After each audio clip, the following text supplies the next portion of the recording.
Welcome to City Council meeting. We're starting 50 minutes early. If you look at the clock on the wall, we're starting 50 minutes early. So thanks for being here so early. That is so cool of you all. We'll get that clock changed eventually. I think it has to be reset in Greenwich or something, but then we'll be really fast. Okay. Anyway, it is after the time we should be starting, so we better get going. I think Councilwoman Betty Ariel is just delayed, and that we'll see her a little later. So we'll get started. We have Jimmy Hughes. Sorry, Jimmy Keston. Jimmy Hughes is here too, but Jimmy Keston. Well, I know. He's going, what am I doing? Anyway, Jimmy Keston is here to offer an invocation. And by the way, we've asked Jimmy to rededicate Vernon Worthen Park next Thursday at 4 p.m. when we go down there. So, Jimmy, thanks for doing a double duty. But after Jimmy Keston prays for us today, we've asked Troop 558 from Bloomington Hills, led by the patrol leader, Tyler Roberts. They will lead us in the Pledge of Allegiance. So, Pastor Jimmy Keston.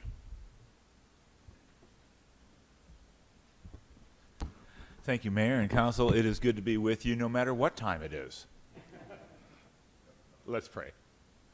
Our gracious Heavenly Father, we thank you so much for this community that we call home, for those who have dedicated themselves to serve this community in every capacity that makes this city work, to all of the department heads and all of the faithful employees of the City of St. George. We just ask for your blessing upon their families and upon their work, for those who sit on this council, for our mayor, our new city manager, and all those in leadership in this community. We just thank you for their dedicated service. We ask that you give them wisdom beyond their capacity and capability to make decisions to bring this city forward. We ask that you bless all of the work of this council today and everyone who comes before it. We thank you, Lord, for the home that you have given us here, and that we would continue to be good stewards of it. We ask this in the name of Jesus Christ our Lord. Amen. Thank you, Jimmy. All right, Tyler, bring your troop up.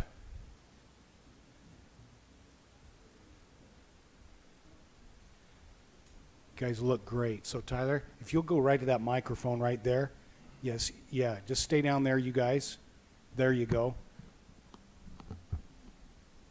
May the audience please arise. Please repeat the Pledge of Allegiance with me.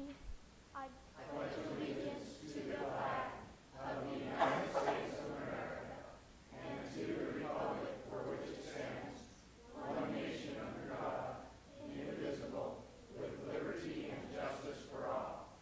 The audience may be seated. Thank you. Now, you guys stay here for just a minute. This is where Councilman Hughes has something to ask you. But first of all, will you all tell us your names? We know you, Tyler, but go ahead, tell us your names one at a time. Just pull that microphone down. Yeah, and last name? First and last name if you dare. Yeah. I'm Kylan. Nice, Kyler. Didn't dare. He didn't dare. I scared him. Okay. I'm Gabe. Gabe? My name is Darius Ronan Black. Awesome. You dared. My name is Jason Burrows. Burrows? Awesome. So now, wait a minute. Come back up here for just a minute. You're not off the hook yet. Councilman Hughes has a couple questions for you. Okay, these are tough. Are you ready? You ready? All right. What is the Scout motto? Say it all together.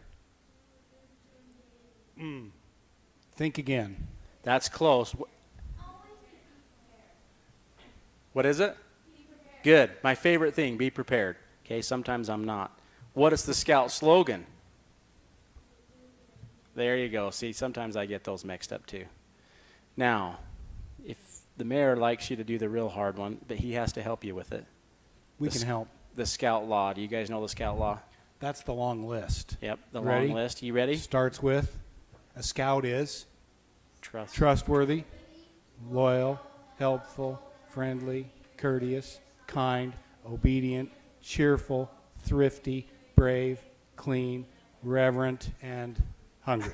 Yep. Good job, Okay. guys. You guys got Perfect. it. Are That's they off the excellent. hook? Are they Yeah, off the you're hook? off the hook now. Thanks, Thank you you so much guys. for your help today. They're here working on their citizenship and the community merit badge. So glad to have you here with your leaders. Okay. Let's see. Adam, any additions or deletions from the agenda?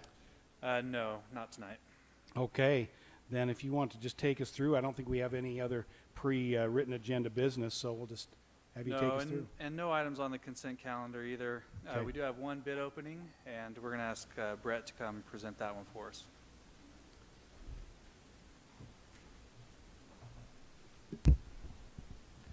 All right, this first and only item is to request approval to purchase some playground surfacing tiles from Game Time. These tiles will go to the Sunset Park addition. If you don't know, Sunset Park is located in between Dixie Drive and Valley View Drive. The park expansion will be just south of that elementary school. This purchase is going to be made from a U.S. Communities Government Purchasing Alliance, so a cooperative contract. And the amount of that is $79,050. It's currently budgeted. The entire park project, the budget for that is $750,000. So this is a portion of that. However, the full expansion of that park's going to cost a lot more. So they are working on a budget opening for the rest of that in the future. Council, any questions? I think we all know right where this park is. We've talked about it before. Talked about it in our budget meetings and so forth. I will make a motion to approve the purchase of the playground surfacing tiles for the Sunset Park Phase 2 from Game Time in the amount of $79,050. I have a motion by Michelle with a second by Joe. Any discussion? All in favor, say aye. Aye. Any opposed, say nay. We had some help from the audience. Thank you. So, Scouts, we just spent $79,000. That's all it took. And it's your money. So I hope you're okay with it. We just spent $79,000, and that's just for the playground surface for a new park over by Sunset Elementary. So that, by the way, it's a public park. So even if you don't live over there, you can still go check it out when it's built, okay? Who said aye back there? Okay, so someday you can be on the city council. You just have to get elected, all right? All right, very good. Okay, next up we have 7 public hearings, but I will note that item 3C, that item has already been approved by council. The public hearing is technically redundant, but since it was noticed, we would like to go ahead and have the council open and close that and take public comment, if any. But we'll go to item 3A. We have a number of land use items tonight, and John is going to take us through those. We'll just go in order. Thank you.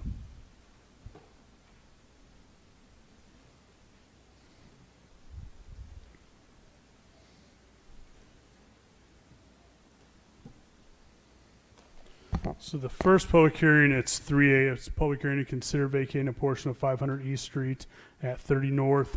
And so this is a request from the applicant to request this portion of the right-of-way. This is in the older part of town where we have additional right-of-way beyond the sidewalk. In this case, we have about 6.5 feet. And so what the applicant is requesting is to vacate this portion of the right-of-way.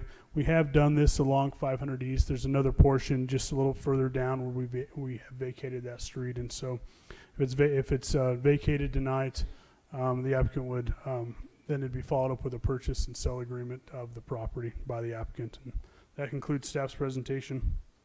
Questions, council? No, that's Mr. Corona that had that Mexican market that burned down. So this is another venture for him. Good. Thank you, Ed. Well, then I'm going to open the public hearing at this time for any who might have come to offer input or ask questions on this item 3A on our agenda. Seeing none, I'll close the public hearing and come back to the council for your action. Motion to vacate the public street Is it a right-of-way or a street? Okay, public street for the portion of 500 East located at 30 North approximately. Is that okay? Second. Okay, Second. I was just thinking, something Michelle said, it's not 5:30 yet. These public hearings were advertised for 5:30, is that right? I think they were. Yes. If so, I withdraw my motion. So I'm thinking we better hold off on the rest of these and go to staff or something else. Or you could sing for us while we wait. I could, Let's do that. Should we do that? Yeah, we've actually got two ordinances, ordinances 4A and 4B, that do not have an associated public hearing. And if you're okay with that, we'll go on ahead and go to item 4A, which is an ordinance amending fees for the St. George Marathon. And for those who are not aware, today's a special day for our Leisure Services Director, Shane McAfee. It's his birthday, and he was kind enough to attend council meeting on his birthday. What's So wrong with you? now the mayor will sing. Here we go. Happy Happy birthday birthday to you. Happy birthday to you. Happy birthday, dear Shane. Happy birthday to you. Shane, And if I had many known they were going more. to sing, I wouldn't have done that. But There we go. no, we're going to have Shane present this item to you. Thank you.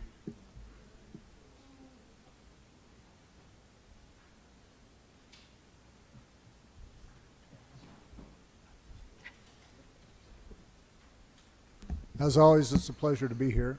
I've asked Cammie to come, and she's most familiar with this, and she is the face and the person that makes the marathon go, and so want her to get all the credit, and I'll take any blame if it comes.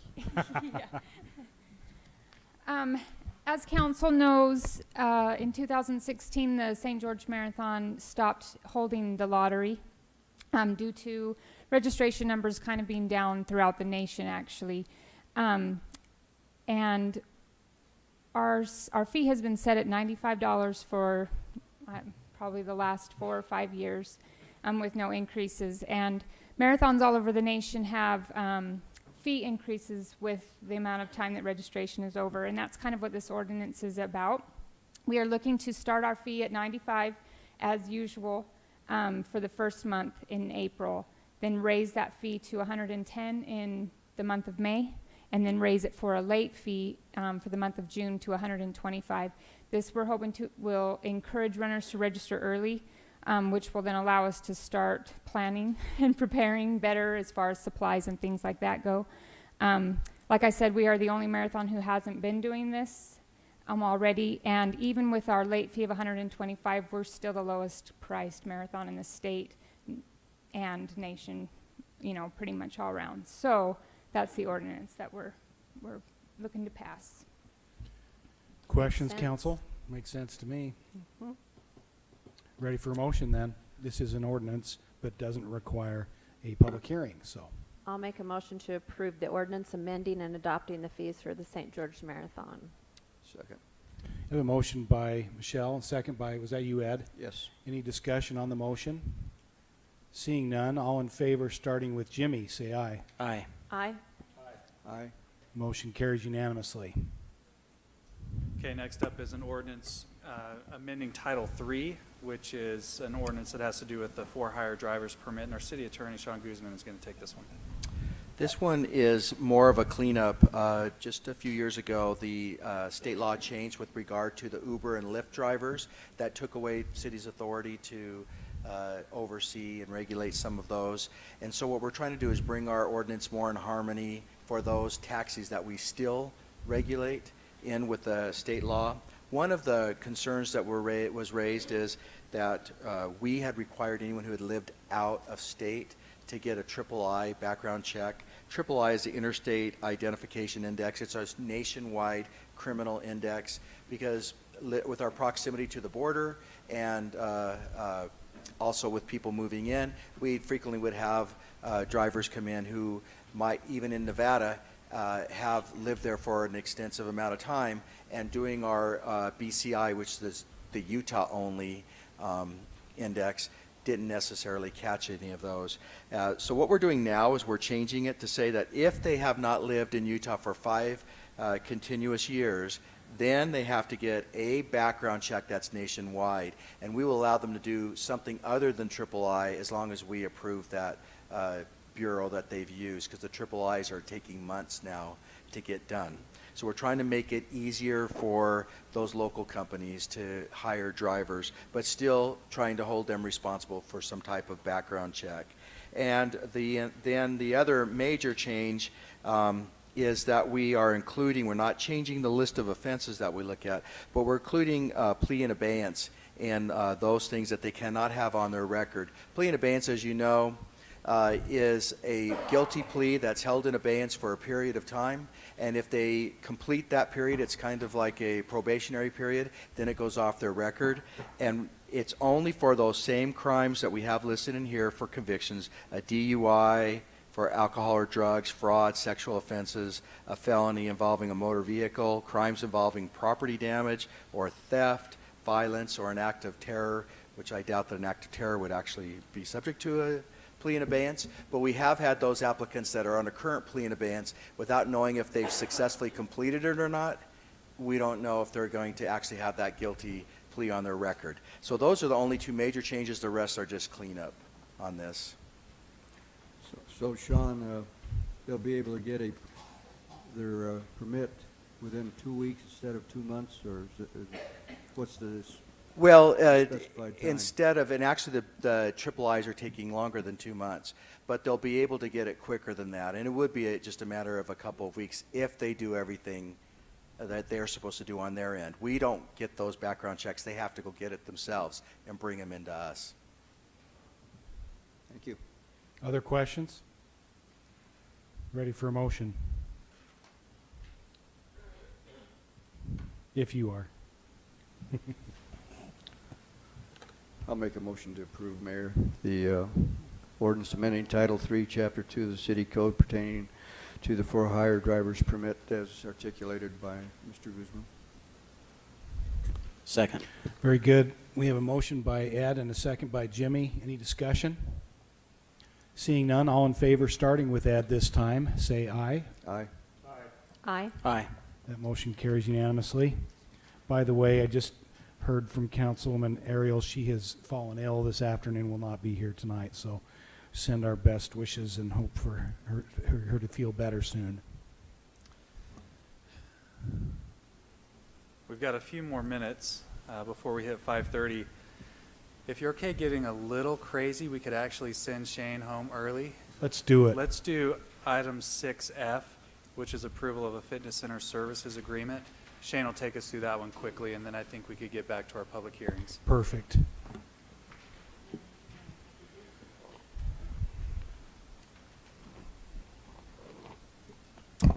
And this is the best city council ever, right?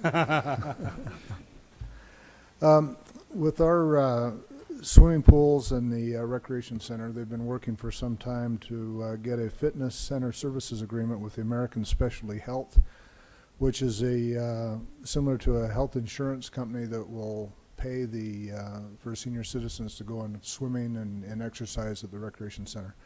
They've gone through quite a few iterations of the agreement with our legal department, and they now have an agreement that our legal department is satisfied with, and that the company also is satisfied with. So what we hope the end result is we'll have more seniors exercising and participating at less expense to them and increase revenues to the city. So with that, we'd like to see this go forward. Any questions for Shane on this, council? Sounds like a win-win. It's good for the seniors, good for the city. We hope so. Very good. I like it. We're ready for a motion if you are, council. Motion to approve the fitness center service agreement with American Specialty Health Incorporated. Second. Motion by Michelle, second by Joe. Any discussion? Seeing none, all in favor, say aye.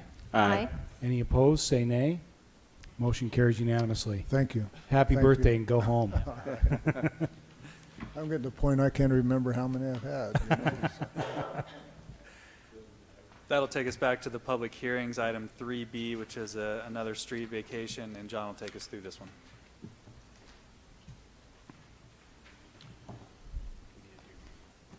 You want us to redo the other one? That was the question that was just asked here. Let's do that. Just reopen it? And do we need to take a motion on it again too, do you think?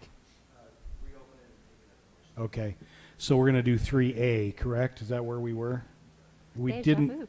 and we had been presented, no, we hadn't been presented 3B. Okay, so I'm reopening the public hearing for 3A for any who might have come in since we opened it before to comment on that item. And seeing none, I'll close the public hearing and ask for a replacement motion, council.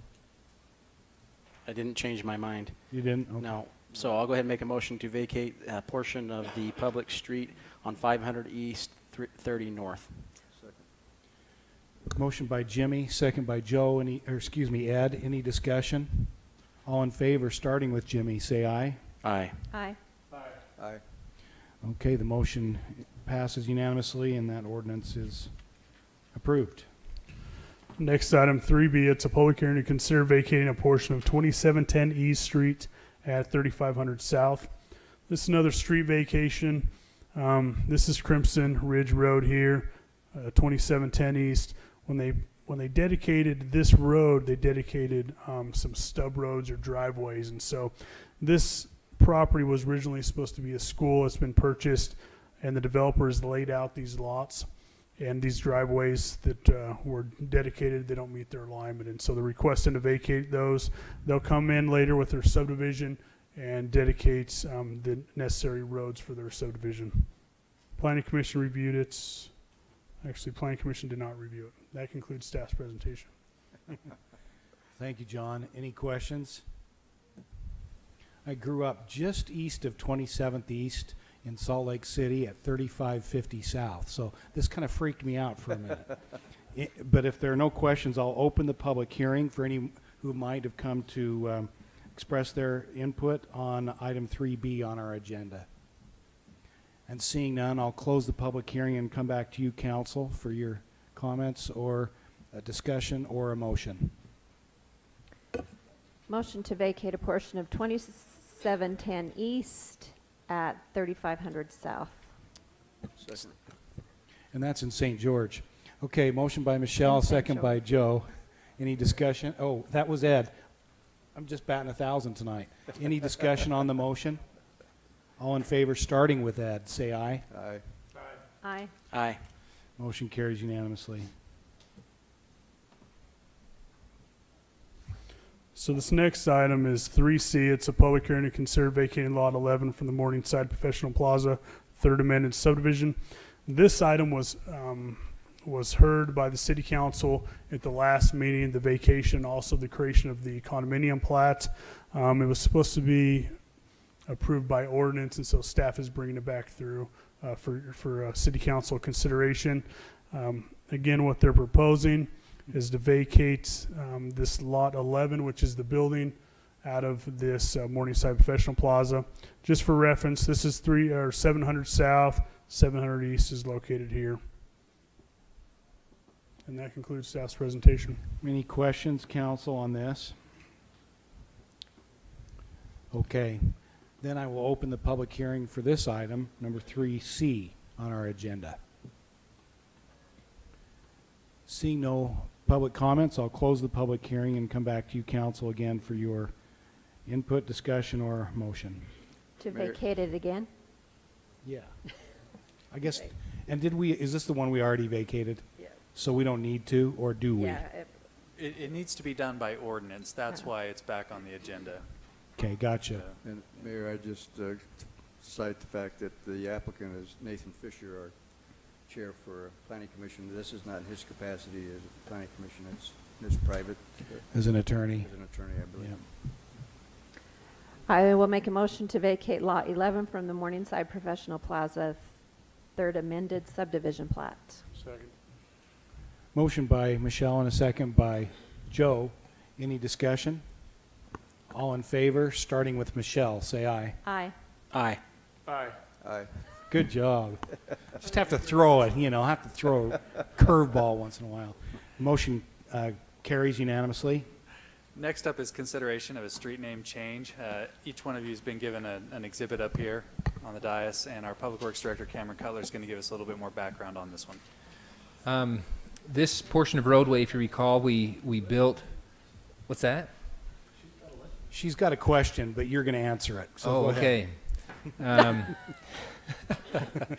Anyway, this portion along the south side of Canyon View Drive, we realigned Canyon View Drive and built the portion to be able to connect it down to Dixie Drive in conjunction with a lot of development that was going up toward the west.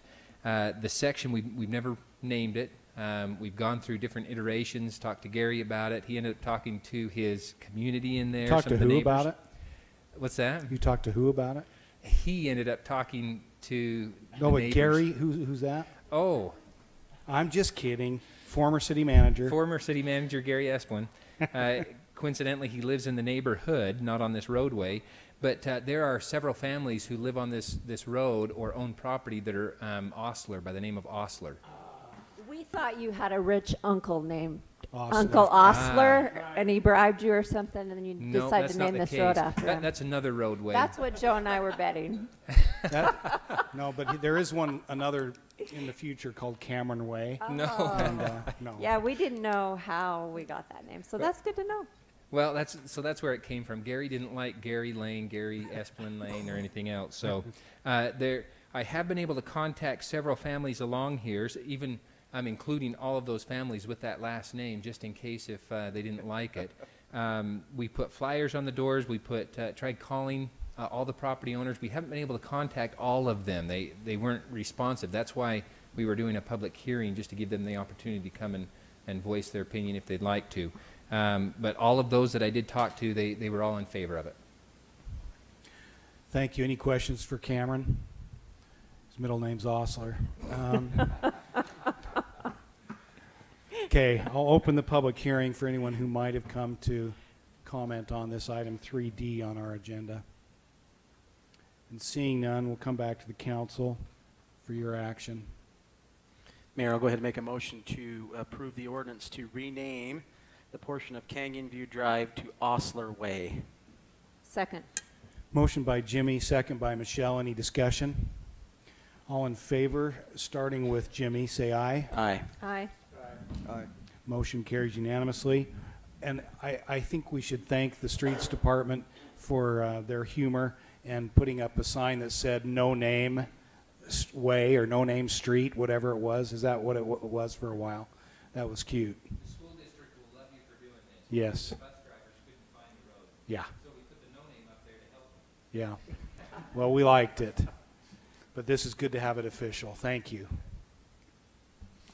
Next item is 3E. It's a public hearing to consider changing the zone from A1 agriculture to R110, single-family residential, 10,000 square foot, minimum lot size on 19.51 acres, generally located at approximately 1600 South along 3000 East Street. So this is a zone change request. This is the site highlighted. This is 3000 East located here. Rasmussen Drive is just located to the west. It's 1450. It's located here. The current zoning in the property, there's several zones that are located in this property.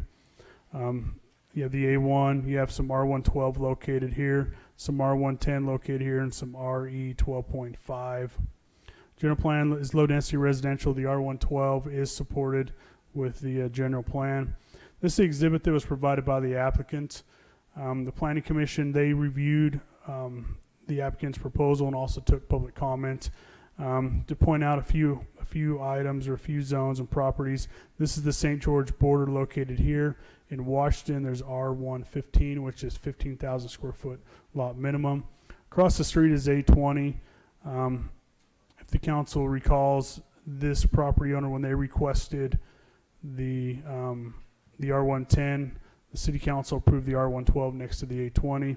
The Planning Commission also discussed the RE 12.5 located just south.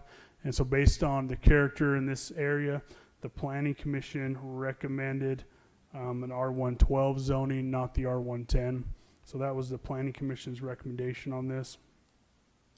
And that concludes staff's presentation. If the city council has any questions. Show me where 2450 is. 2450. It's probably right down here. Okay, where was that? Go back to the other slide. What is that 12.5 piece? This is Erdley. When was that ever done, 12.5? That was done probably 10 or 11 years ago. Before us. Before our time? RE 12.5, not Correct. just, not R12. That is right. And the current request is for, R110, and the planning commission, you said, R112. not RE. Right. Okay, that was my question. Just a recommendation. Should that put a smile on your face, Jimmy, the No. larger lot? Not really. Not really? But I'll wait for the public hearing and I'll let you know my Any other thoughts. questions for staff? Do you have a question? Okay, thank you.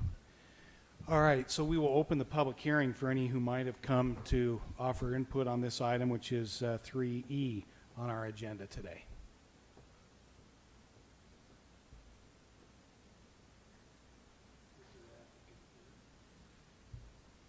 I'll ask.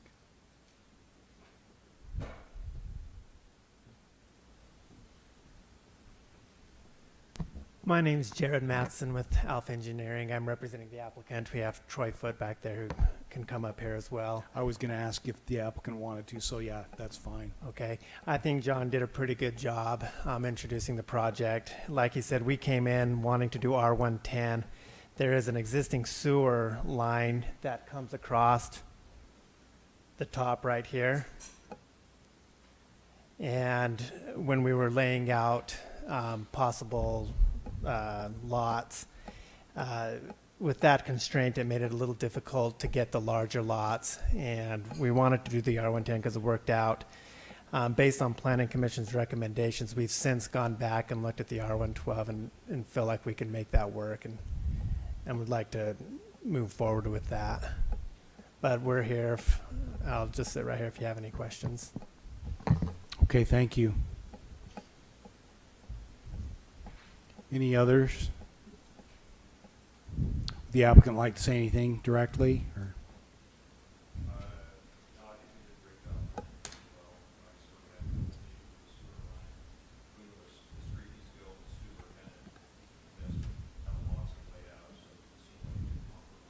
Okay. All right, then I'll close the public hearing at this time. Come back to you, council, for discussion. I'm just curious, just for clarification, you're going to have to bring in some dirt fill because of the water table there. How much dirt was that again? Let's have staff answer that question if they can.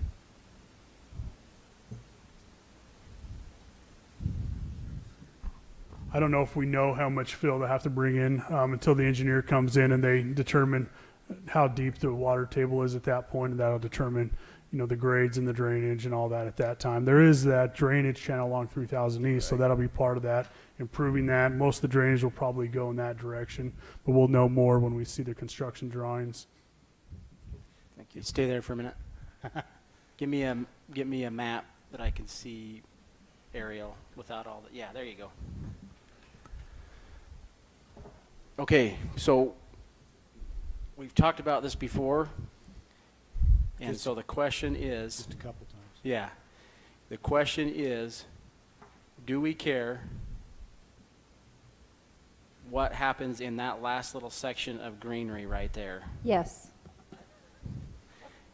I know we haven't approved any other, I know when we talked about the last one just off of 3000 and across from Chuck Spilker's, we kind of drew, by Bridal Gate, we sort of drew a hard line at Bridal Gate. Now, I don't know if we're going to shift that line a little now as things grow or what. I'm saying we were asked and asked and asked by several of those people in that area, including the people in Little Valley who we just kind of have steamrolled over, who like the bigger lots, who have the agriculture type properties. And if you look right in there, right I think what is, I'm actually a little off. You can see the big baseball field right there. All that street are large agriculture lots with arenas.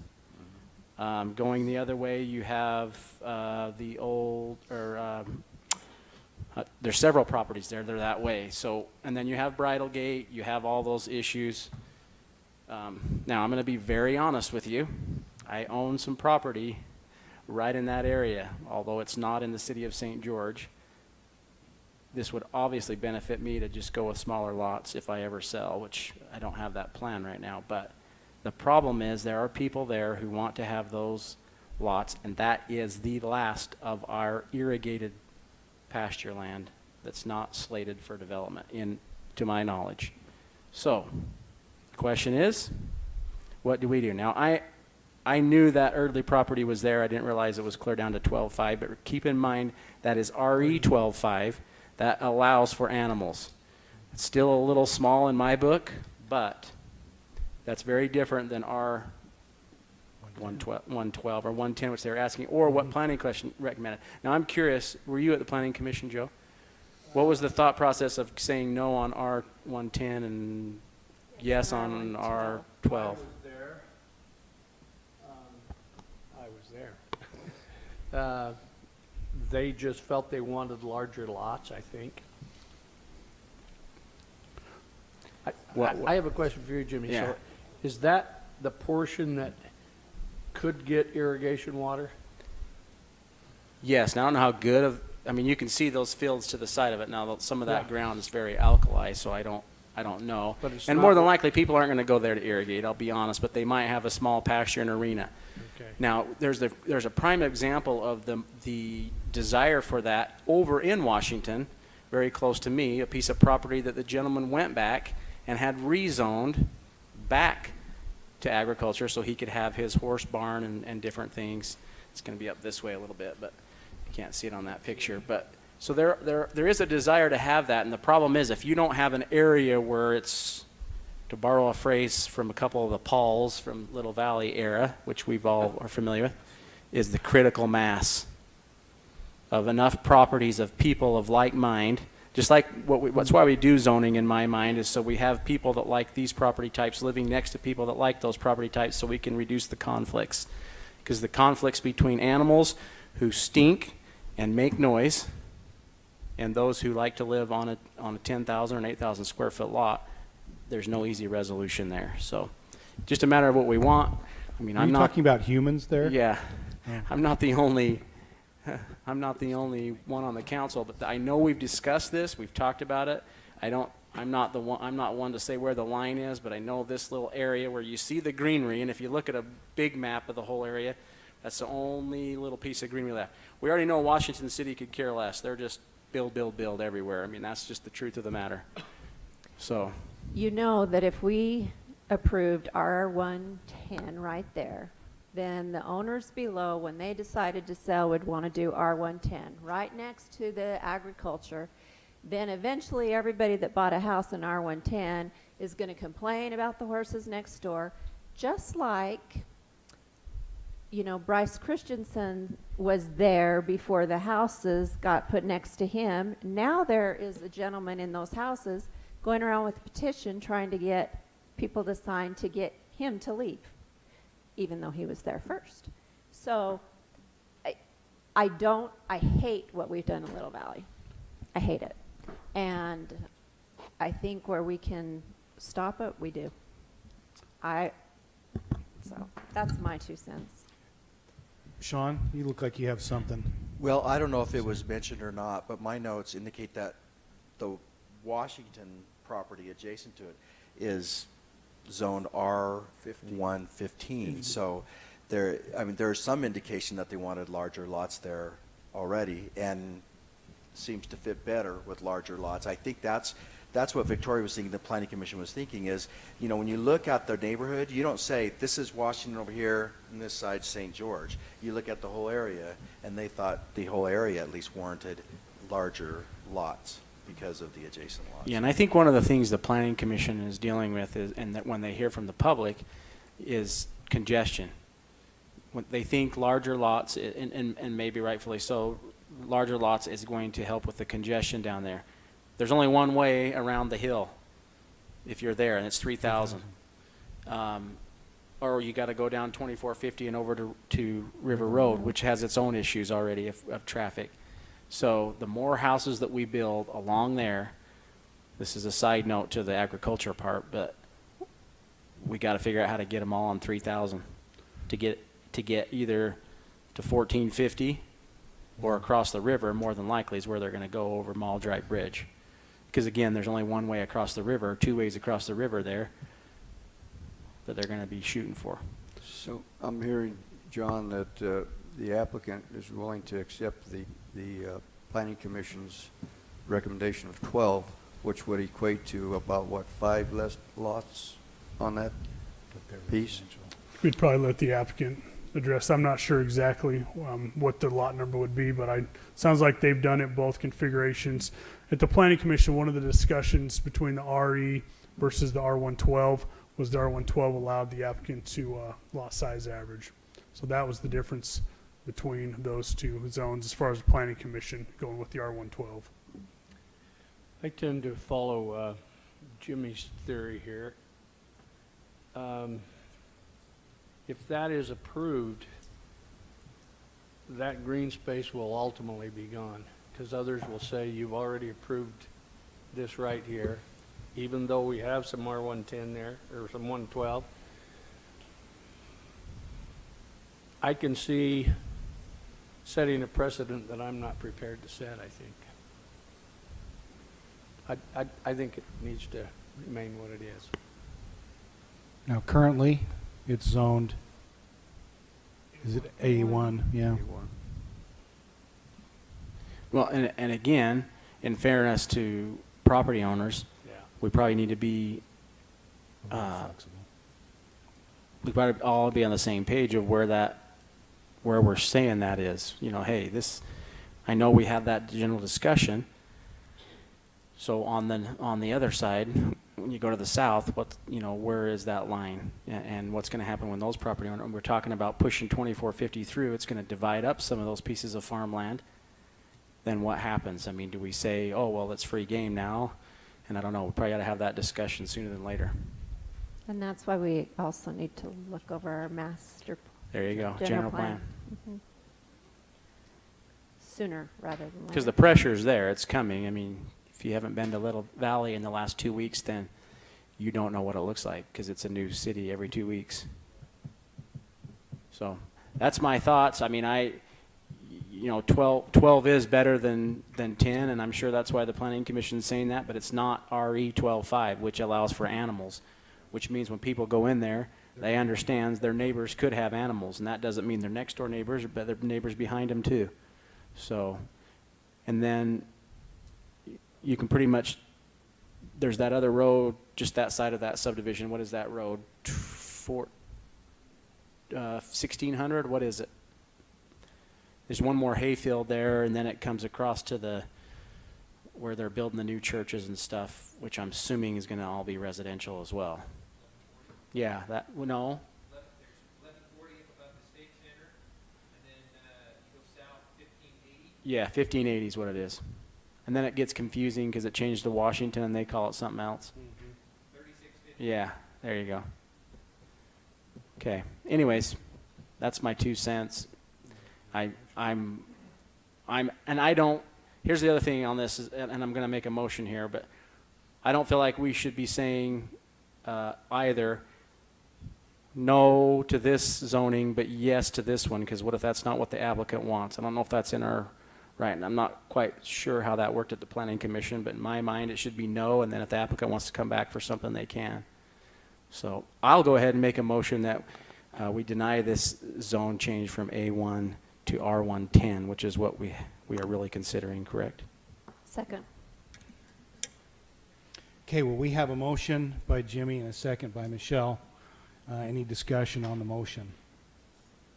Sean, that's it, right? 110? Well, the recommendation from the Planning Commission was for R112. Right. And so, but you can either as Jimmy said, you Just can deny do, the yeah, you motion. can deny it. You can Den- do the the R112, or you can do something different. You could, if you would like, to zone it R112. Is it 12.5? RE. RE, excuse me, RE 12.5. 12.5, that's it. You could do so that, it too. would have the animal rights on there. And when I brought up the adjacent Washington property, what I neglected to say is I did not have time to look up to see if they had animal rights, but I doubt that they would on such a small lot, but the 15, but we allow them on 12 and a half. But I don't know if you know if they allow animal rights next door in Washington on those. And the reality is, you probably won't have a lot of animals on 12 these and a half lots. is not enough. The issue here is that, well, we already got that one piece, so I'm a little, I mean, what do you do at this point? But I think that's been, so many times it's like, well, it was done here, so what are you going to do?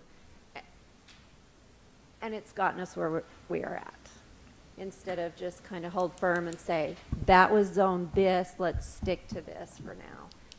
But we have to look at the general plan and decide where we're keeping those ag lots out there. Because that's all we've got. And what is the lot size? What's the magic number? And that is a good question. Well, come to the mic. Typically not, but I'm going to allow it this time. No problem. Yeah. Well, part of the reason we went 10 and they came back at the 12 was because there is a sewer line that St. George put through the piece of property years ago, and I can't remember who was here at the planning meeting last time, but he said moving that sewer line is something that he didn't want to do for sure, because it would be, certainly not cost effective, and he said it's a mess to tear all that up and start over. So there was kind of, I guess, a little bit of a hardship because of the sewer line that was already there and where the street had to fall, and then to try and make them, it was going to end up being long, skinny lots instead of, a little more proportioned lots. So that's why this piece of property was a little more unique maybe than some, just because of some of the existing things running through it. Would you just, for the record, state your name? Oh, sir? you bet. I'm sorry. Troy Foote. Thank you. You bet. Thank you. And it seems to me the motion isn't 110 or 112. It's No on R110.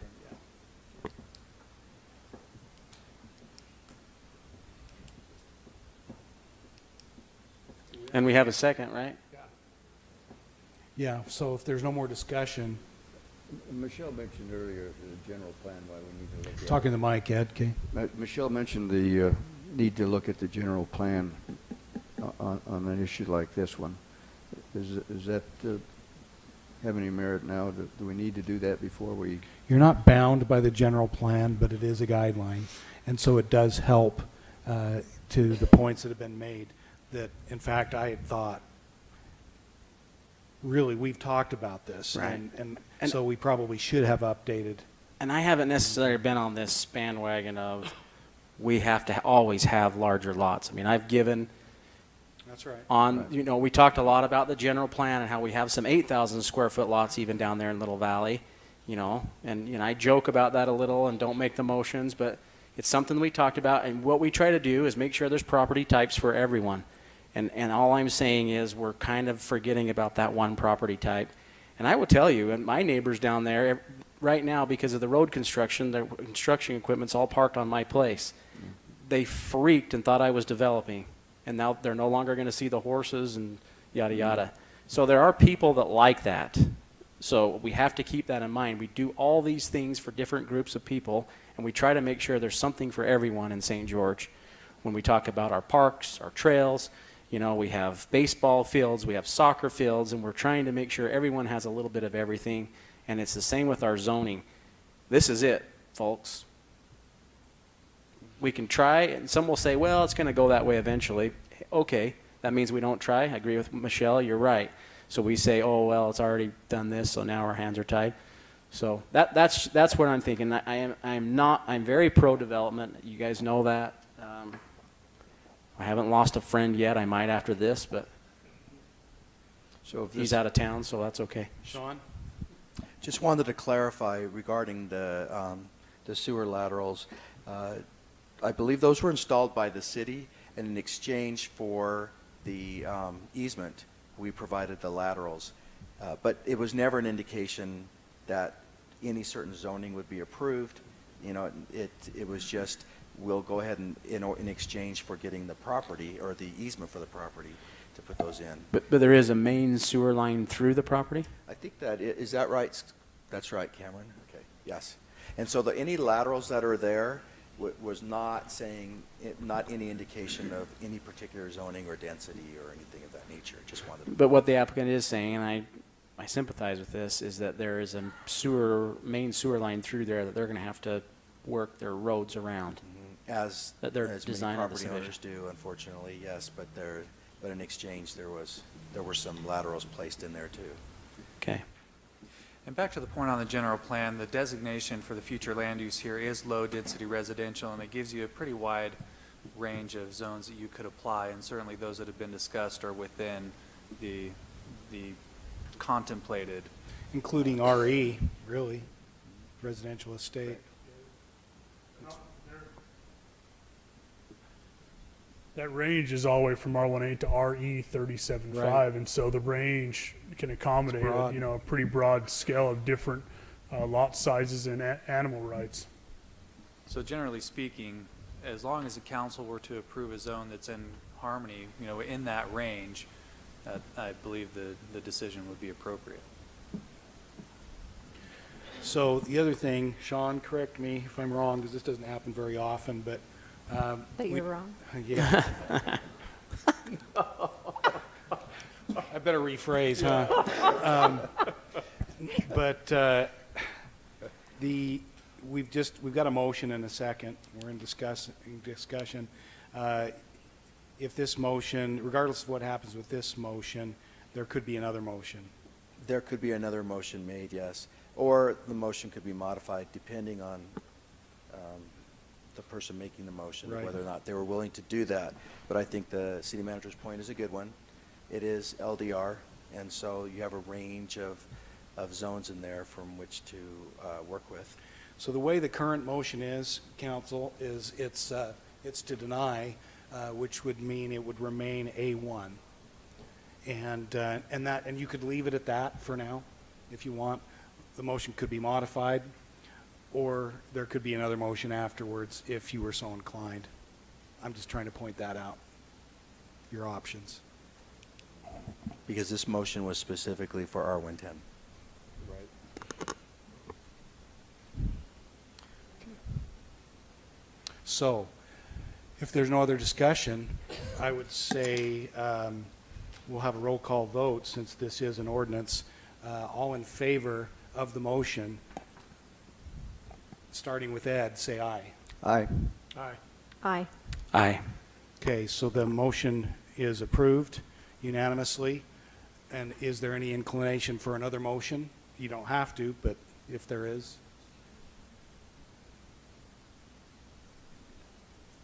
Want to move on? I just think it's best to let the property owner decide what they want to do and bring that back. I Okay. don't want to put words in their mouth or say, here's what I don't like, here's what you should They'd take. have to wait a year, though, in that So case. we would, and we have in other cases. Not if it's for the same zoning, right? Well, For different zoning. Well, except the request is for the R110, so I want to make sure that we don't inadvertently catch them in that, because we have in the past said, but we'll allow you to come with another alternative. Right. So the code allows for them to request a different zone within that Right. year. They can't request the same zone change, but they can a different zone. Very good. No, No. Anytime. if the zone is different. For the entire property, so just want them to understand that. Okay. Good? Jimmy? Okay. Yeah. Adam? I guess we're just going to go right on. 3F.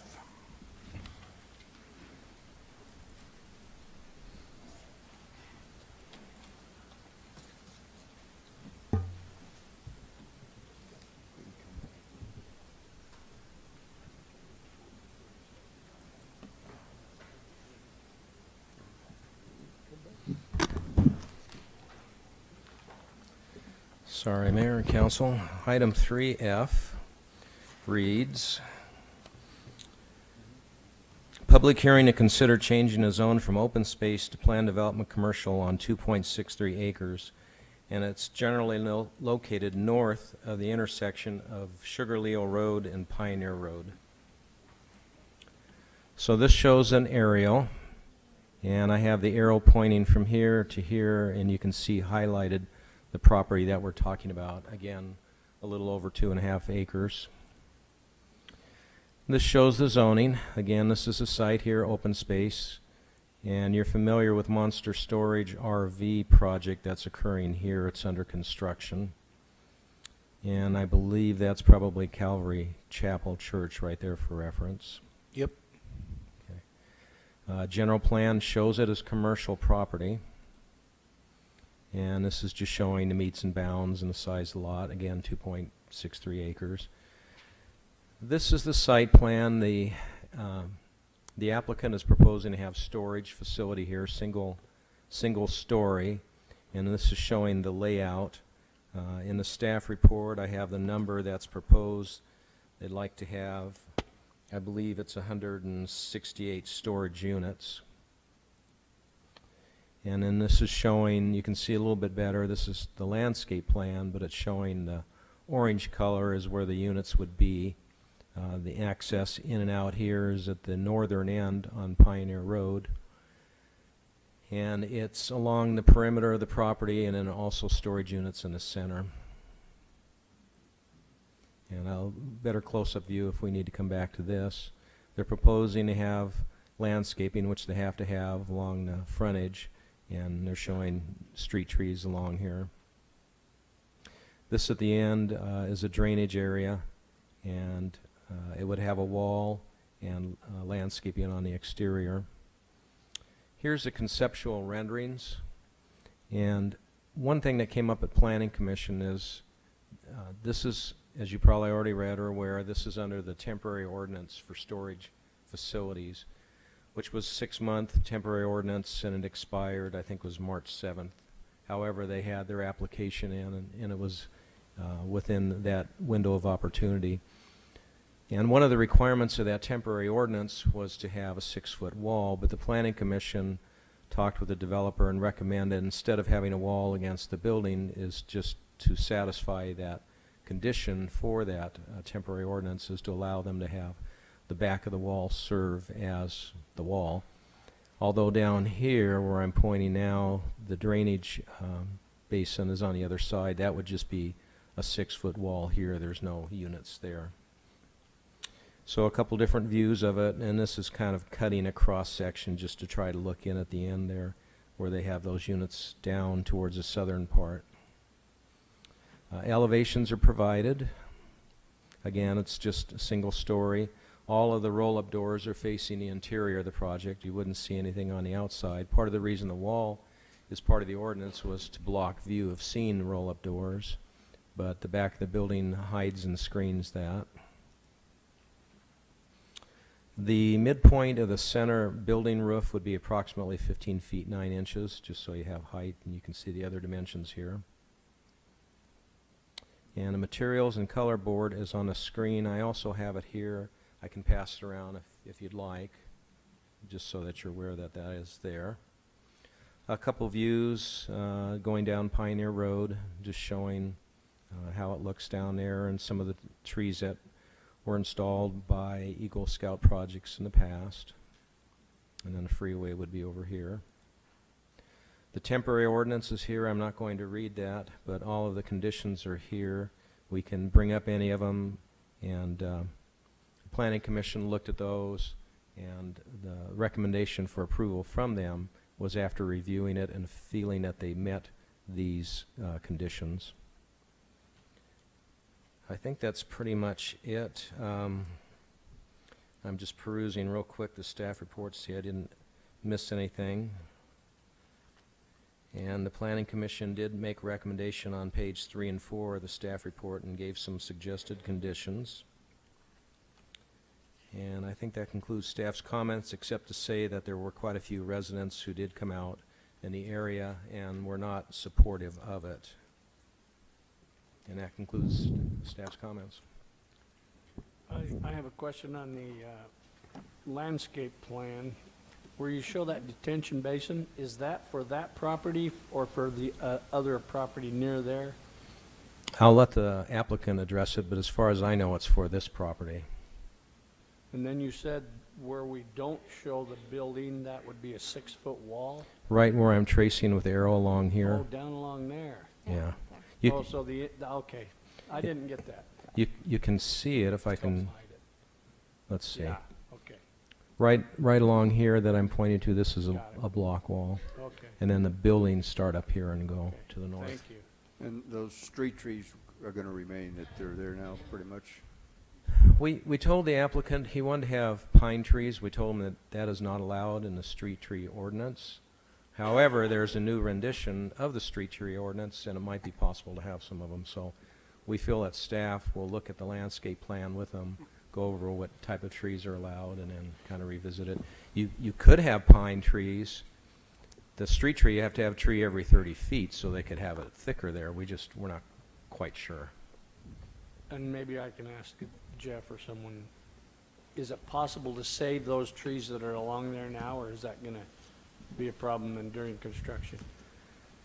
We'll let Jeff answer that. I had thought that they could leave some of them. I'd hate to see them pulled out, Yeah. but still try to meet the intent of the tree ordinance. And there's more flexibility with a new version that's been issued to staff. So Very good.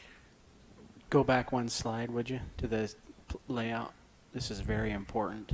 I notice it says S&S, so is that for space shuttle storage? where are you seeing that? Look at that. Can't you see that space It does kind shuttle? of look like a space Or shuttle. maybe it's Concorde. That's Oh. space shuttle. The It's shape. freaking awesome. I have been. Hadn't considered that, but now I see it. Those Now are the every kind time of- I look at it, I'll see that. Nah, you see, that's the kind of things that MRW does, man, right there. They're good. Any other Sorry. questions? Any other relevant questions? No, just kidding. It was getting too serious for off the last one. All right. Thank you, Ray. Okay. All right, I will open the public hearing at this time for anyone who's come to offer input on this item, which is 3F on our agenda. Judy Bozeman, can you tell me where this is in relation to the monster storage? It's right next to your house, Judy. Oh, no, it's not. Okay. North. It's directly north. It's right next door, So, away from Sun River, wait, oh, no, I'm not concerned about that. I was just curious how close they were going to be together. adjacent, isn't And- it? Okay, and the other thing is, when you go past there, there's a lot of drainage, ditches, whatever you want to call them, basins that are being built, and my only concern is, will they really drain? Because when you come off the freeway, if you're going to Costco, there's a drainage basin there, and it actually looks sort of like the La Brea tar pits. It's black, it's ugly, and I worry about mosquitoes. The La Brea tar pits, you've not been there? Well, I was just trying to think of which spot you're talking about. Oh, okay. It's always very dark and mucky looking. Oh, yeah. When you come right off and then you're going to Costco, when you're Gotcha. coming off the I-15. But anyway, okay, so it's Maybe, Ray, can you speak to that at all in terms of just the where it was. what we're doing in terms of drainage with the monster storage and this? What is required? I can't speak in a lot of detail on that without one of the engineers, but this area here in the PDC is basically monster storage, all the RV. And this area up here, the Concorde, did you call it, or the? Space Yeah, shuttle. Space shuttle in the green, which is right adjacent to it to the north, is this proposed project. I do remember looking at the plans, there's a massive drainage channel that comes through here. Goes right alongside Calvary Chapel on the other side of the street and Yes. into the river. Comes out, I think right in here. It's pretty significant. I mean, I think we're probably okay with what's been planned in the past. Yeah, and it is big, and it comes along, and it comes through these properties and it goes along Monster Storage, and then it'll head out towards the Virgin River. And so when they did Monster Storage, we looked at the amount of flow that was anticipated, and it was engineered to handle that. And so we've looked at that because there is a couple passages through I-15 for drainage. One of those will also serve as a trail to connect both sides of the freeway. But That's yeah, right. we've looked at it. And that's what that sidewalk is, really a trail out in front of Monster Storage, and that's what it's designed to do, is turn and go under the freeway. That is correct. And so the sidewalk that is along Pioneer is an oversized sidewalk. And so it'll run along Pioneer and connect I-15 on both sides. Yep. Thank you. Any other comments from the public on this item? Seeing none, I'll close the public hearing. I have a Let me question just- for the is- applicant Yeah, after. does the Yeah. applicant want to speak to it? You're going to have a question anyway, so. Are you nervous because what we did with the last, you know? This is, I'm calm as a cucumber. Hello, City Council Mayor and our new city manager. Nice to meet you in a formal setting. But I'm Jeff Mathis, architect with MRW Design. Oh, that's funny. Jim, you were just talking about MRW Yeah, design. we just designed You an guys are airplanes. No. We did. We designed a site that looked like acoustic guitar once. That was pretty fun. So I guess the questions, Michelle, you mentioned you have one, but I'll address Yeah. the drainage real quick. Okay. So we do have, I never do very good with this thing. Let's see. We have one drainage that comes through our site that's quite large. Uh-oh, I went the wrong way. And so we'll have a drainage, and that'll be right here where there's no buildings. So that'll go through, and there'll be a drainage easement underneath our site, and then it'll continue down the existing channel. And I was aware with what the lady was speaking about with that dirty pit that's just behind where that new Starbucks is, and that's draining the oil from the freeway. And so it's going in there and draining, but our drainage here is all dirt, at least for the time being, so it would never. It's coming from across the freeway, or? Yeah, it's coming from, is that Hidden Valley? Not Hidden Valley, but it is Hidden Valley. Yeah. From the Hidden Valley area. And then our detention pond has the potential to get some, a little bit because of the asphalt, but it'll be behind that fence, so. And then Michelle, what was it? Is this project going to be quicker than the other one we approved nearby? Maybe that's. If we approved it, would it be finished quickly and not just stand there for months on end unfinished? He's the architect, you know. Yeah, Devin's here. Drives me crazy. Do you want to talk to Devin? I know Devin. Devin, you'll get it done, right? See, I couldn't even see him behind that beard. Jeez. He's incognito for some reason. That's kind of scary. Any other questions? Anything else you want to say? It looks good. Jeff? I'm interested about the street tree thing. That was one of kind of the main conversations we had at Planning Commission. And we had those awesome Eagle Scout projects, and I'm sure other city councils approved those trees. And I'd like to see them count for something. So I don't know if that's something you guys can think about. They're spaced about 22 feet on center, more or less. Some of them are doing really good, some are struggling. Our plan is to leave them in place, but right now it sounds like we'd have to go back and maybe add another street tree every 30 feet, kind of in between every other one or something like that. So, I mean, that's something we'd ask about. And also, on the freeway side, where we're cutting down that little hill, or part of it, not the whole thing, but the street tree requirements in the back of that freeway where we'd put trees on a cut behind a hill that would never be seen. I don't know if there's any consideration for doing something like that, but those are a couple of things we talked about in Planning Commission that maybe we have some discussion on here. The thing with Pioneer Road. Sorry. You're okay. Okay. He'll wait. He'll wait? Okay. I just lost my train. Derailed. No, trees. How can I forget trees? She's on Shade Tree Board, folks. I am on Shade Tree Board. Fun. Pine. why not be consistent all the way down Pioneer? I'm okay with it, but I'm just saying. Yeah, I don't think on, in Because we're particular- not looking, yes. We don't need have- shade right there. We don't need shade. There, it's not like. Storage units. It's storage units. Why are pine trees, okay. They're They don't not have a the shade canopy. tree. But that's why they're They're not a shade Okay. tree for the street tree, shade trees, but we're not talking the boulevard or places with, people aren't going to go sit and hang out at their storage unit and want to sit under a shade tree. Or even a sidewalk. Right, so, There isn't a sidewalk going to be there. Well, they're Right? evergreen. There's not. yeah.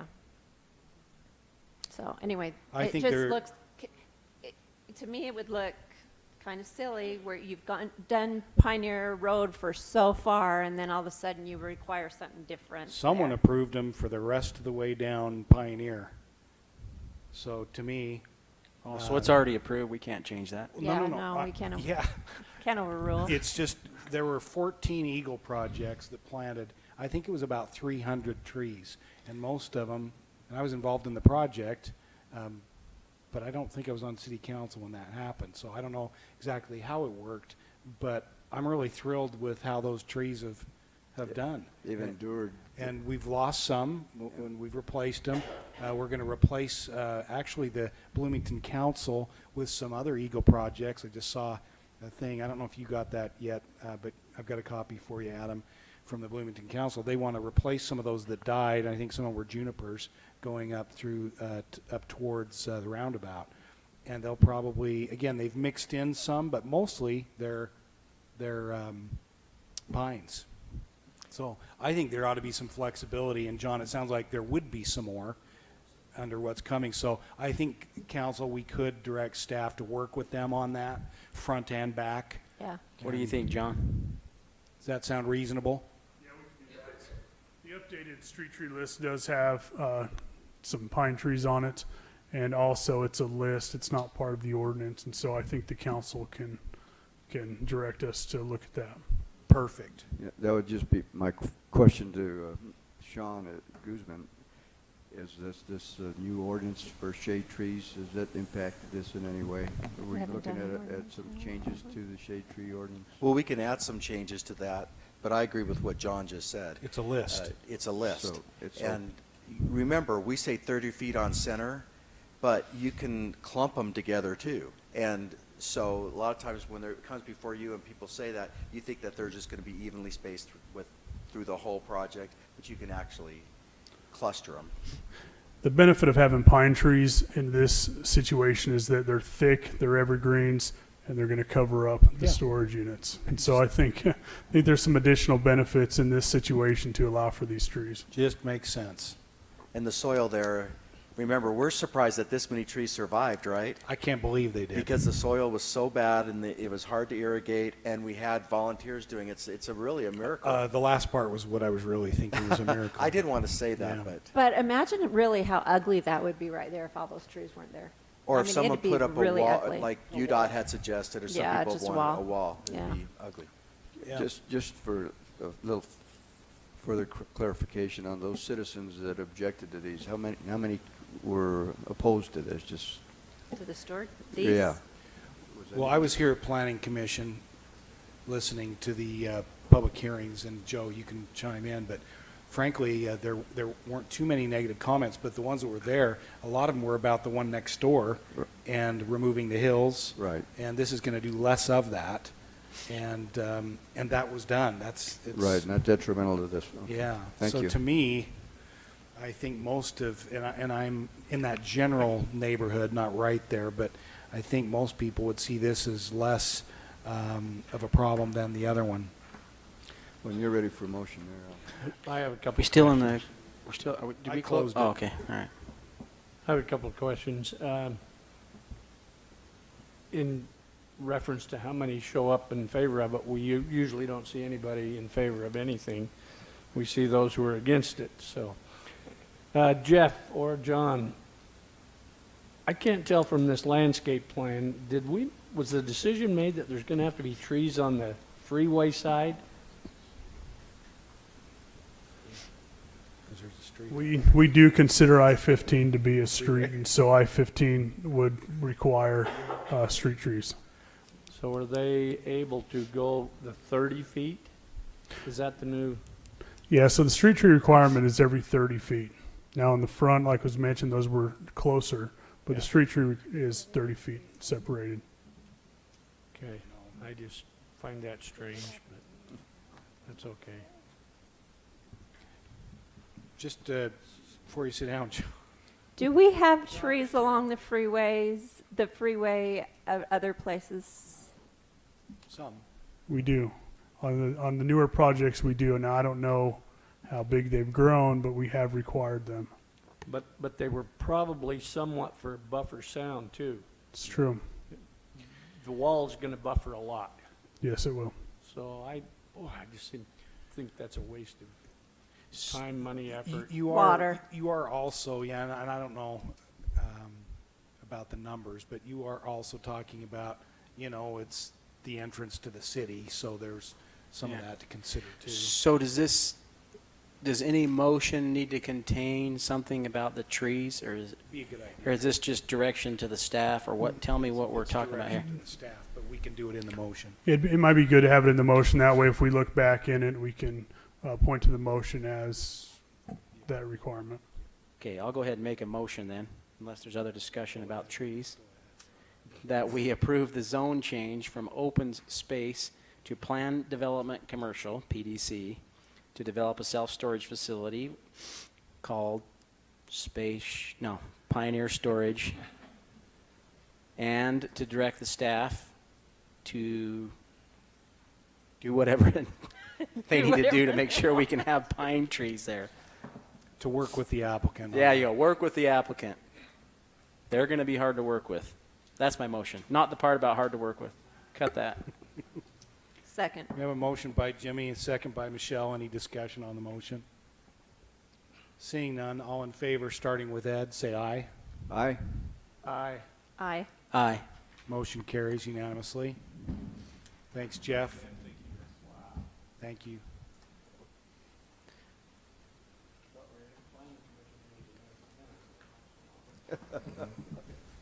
We didn't even talk about the lighting dimness, and we could have went on for hours. Lumens. Lumens. Jeff's an expert on lumens now. Next item, 3G, public hearing to consider changing the zone from open space to C2 on approximately 2.40 acres, generally located at 511 South Airport Road. So this is the location. It's where the hotel and the restaurant is. Currently, that property is zoned open space. You can see down here it's zoned open space. It almost appears that this C2 should have slid over about 200 feet and encompass this area. And so what's being proposed is, you can see this is kind of a close-up. For some reason, this C2 is located here. It looks like it should kind of slide over to be in this location. So that's what's being proposed, is the existing hotel and restaurant. The zoning would reflect the use. Planning Commission reviewed it and recommended approval on this request. Questions, council, for John, before we open the public hearing? Okay. We'll open the public hearing at this time for anyone who may have come to express input.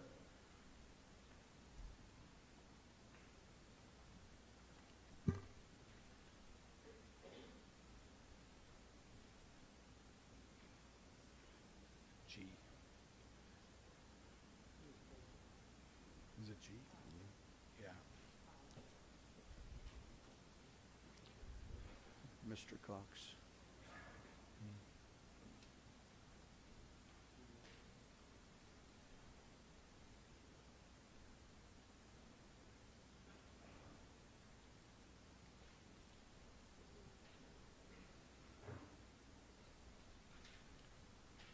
Good evening, Mr. Cox. Thank you. This is my sister, Roma Jones. Nice to have you here, and you are Bruce Cox, Yes, right? that's correct. We are two of the three grandchildren that own the parcel that would, its northwest corner would probably be approximately where the southeast corner of the subject property would be. I sent a letter that hopefully you have a copy in your file.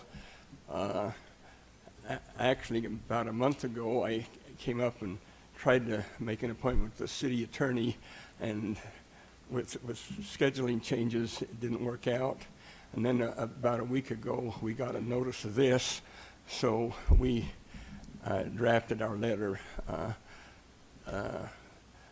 And as I've said in the letter, our grandfather, Willard Iverson, purchased our property about close to 75 years ago.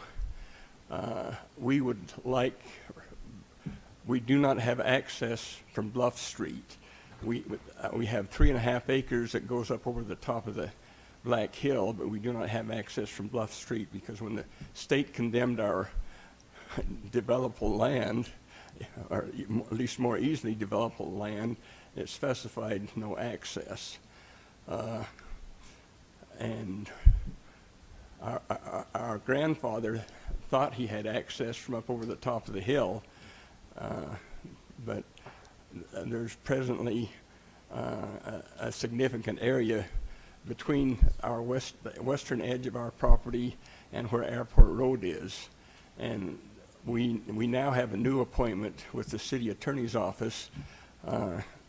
So basically now we were just asking that this matter be held in abeyance to see if possibly we can somehow purchase from the city the parcel that's between our west edge of the property and Airport Road, and that would give us enough land up on top that it could be developed commercially. And then we would like to have the zoning to be consistent with this property. Now, we understand that presently the part of the property for which rezoning is requested is actually owned by the city, and so somehow in this deal, I guess they're going to sell it to the applicant. My information is hearsay, so I could be corrected on it, but if you have questions, why, we would be glad to try to answer them. I have a question. So the property that you have, how much of that is above the cliff? I can't answer that with an exact footage. Somebody would have to, a surveyor would have to answer that. We can. You think it goes clear out or clear to the road, to No, the airport road? It does not go to Okay. the road. Okay, that's your challenge. You have no access. Yes, well, we need more than access. Access, we probably would not have enough property above the cliff to develop by itself. Is there space that is developable? I can't say that word. Developable? Yeah. Below the cliff, is it too much grade there or not? The hillside ordinance. Yeah. The hillside ordinance would would be a problem, but we can't even address that until we have access from somewhere. Wow. Okay, good question. Sean, would you comment on this? I mean, basically, and stay there if you can, Mr. Cox, for just a minute. Because of what we're here for, which is a zone change, I think that's, we need just a little bit of help from you in terms of what's relevant tonight. Well, and it might be helpful if we had John pull up that parcel Yes. there so you can see. But there is very little in fact, really, as far as development goes with our setbacks, that property most likely cannot be developed at all on the top. On top, that's right. But could you actually build a road down over that cliff? No. Would violate the ordinance. Yes, you have the cap, that's right, going through there, and you'll see it better when he shows it. Also, just point out that this zone change here is not for that parcel anyway. This is just for that parking lot parcel. next 'Cause door. they're close, That's yes. right. So it's what's left from what Mr. Iverson originally, I believe Mr. Iverson originally Yes. sold, is basically the remnant of the property that goes up the hill. John will click it right there. That's the property right there. Do you see? But the zone change that we're considering tonight won't affect any of that area It's north of It's this. north of that. or the area that the city owns adjoining it. No. John, do you want to show that? Just Will show not. the proximity of the two areas. You can see the restaurant there, right? Yeah, there's the tip And the of the hotel. restaurant. And also, interestingly, it is not part of our deal currently with the Tech Ridge people. Oh, that piece of property isn't? No. Okay, so Now, no- they've expressed interest in buying our piece up there, but we haven't, that's where we had planned to put a park, and they might get that piece in order to build the park there. So what I guess what I'm asking is the ordinance or what we're considering tonight will have No effect. no impact on any future issues with This property. this property. With this property, no. We kind of understand that, but this was our first opportunity to really get heard on this, and we would have liked to meet with the city attorney prior, even before this came up, but as I understand, he was up with the legislature, and anyway, we wanted to have at least two of the three owners here. I don't know, this shows it or not. I guess not. That's the piece of property right there. See the part The that's blue? highlighted in the blue, the turquoise? He's looking at a picture that he has. Oh, of- gotcha. Yeah, it's With the approximate it's south of the line that's on your, line that shows what is going to be yeah, it's to the south of that line that's on that piece of paper that you have. and the Zone changes would be north. northeast, excuse me, the southeast corner is near our northwest corner. It's, there appears to be a space in between, but I think both of these are approximate. Anyway, thank you very much for your time, and if we can answer more questions, why we would be glad to try. Well, I think it's good that you'll be meeting with the city attorney here in the next week, is what I understand. And he can explain things, and you can ask any questions you need to then. So, but thank you for being here. That's why we, by law, notify adjacent or Yes, we nearby property appreciate owners. being notified, and particularly since we understand that there's possible sales up there, we would like to have an opportunity to buy, so we would not be landlocked, and hopefully there would be enough additional property up on top so that we could have something there that we could either come in and want our own commercial zoning or some other type zoning. Well, Sean can explain to you some of the issues that go along with that, so that'll be good for you to meet with them. Thank you very Thank you much. so much. Mr. Cox, Mrs. Jones, right? Yeah, and Sean, just to refresh my memory on that, because of the steep grade of that hill, as far as having a road connecting down the bluff, we have discussed that, and that's what you'll discuss with Mr. Cox. Right, it would violate our ordinances, Right. and right now the property is zoned open space. Right, So but what we're it's- looking at is putting a more intense use on there, so, and generally people that want to develop the property don't object to having it upzoned. But in this case here, the majority of that property is not developable because of the slope. Yeah. It's only been open space for like the last 5 years. I realize it's the county that does the assessing, but it took us that long to convince the county to take us down to open space. So our family's paid property tax for close to 75 years that we would like to try to get some recoupment. Well, thank you very much. Thank you. You very bet. much. Any other comments from the public? Seeing none, I'll close the public hearing and come back to you, council. As far as the issue, that we're addressing tonight in the open spaces, Mayor, as I understand it, appreciate it. It's more of kind of a cleanup on what we've done up there before, so that issue stands on its own. Okay. That's correct. Yep. Ready for a motion unless there are other discussion points?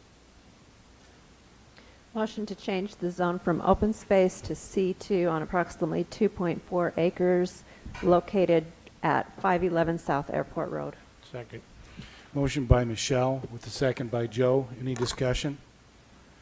All in favor, starting with Jimmy, say aye. Aye. Aye. Aye. Aye. Motion carries unanimously.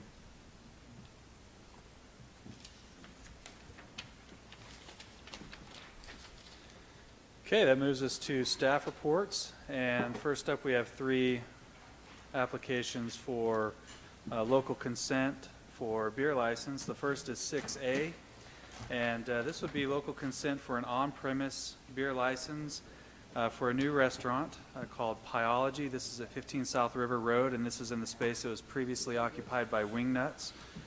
And this meets the conditions of our ordinance, and staff would recommend approval of that local consent. Questions, council? This is where the old Wingnuts was located, I believe, over in, what do we call that? Red Rock Commons. And good pizza, by the way. Went to their grand opening. Motion to approve the Class C consent license. Second. Motion by Jimmy, second by Joe. Any discussion? All in favor, say aye. Aye. Any opposed, say nay. Motion carries unanimously. Thank you and congratulations. It's a good concept, like the pizza. The good crust, different, even some different crusts. And, thin crust. yep. And good salads. Good And, salads. Yeah, good salads. Ed was there for the ribbon cutting, and the they make what you want right there. Just Well, the mayor and Ed always go to the ones where food is involved. So. I resemble that. Yeah. Yeah. All right. Very good. Thank you. Good luck. Okay, next up is local consent for a full-service restaurant liquor license. This is for Buffalo Wild Wings. A little bit up the chain in their ownership. They had an ownership change, and so that requires them to come in and get the updated license. Staff recommends approval of this one as well. Make Questions? a motion to approve, Mayor. Okay. Second. Motion by Ed with a second by Jimmy. Any discussion? All in favor, say aye. Aye. Any opposed, say nay. Motion carries unanimously. And item 6C is approval of a Class A, which is off-premise beer sales for the new Maverick that's going in there on the south end of Bluff Street. And staff recommends approval. Questions? Yeah, where are we ever going to put campaign signs? Oh, yeah. That was the prime space. Oh, now maybe you know how you're going to vote here, huh? I was just prime thinking space. that the other day. It was prime space. Some Now of it's us even got gone. permission, you know. Yeah. To in there. You get All right. Motion to approve the Class A beer license for Maverick at 1216 South Bluff. Second. Motion by Michelle with a second by Ed. Any discussion? All in favor, say aye. Aye. Any opposed? Motion carries unanimously. Okay, that takes us to item 6D, which is our Planning Commission report for the March 6, 2018 meeting. It was Ed. It was Ed. Hey, you could put anybody down. We wouldn't remember anyway time we see him. Yeah, yeah. I'm just waiting for myself to make a second, and then you say, was that Ed or Was Joe? that Ed or Then I'm Joe? going to be offended. Then you answer, it was me. It was me.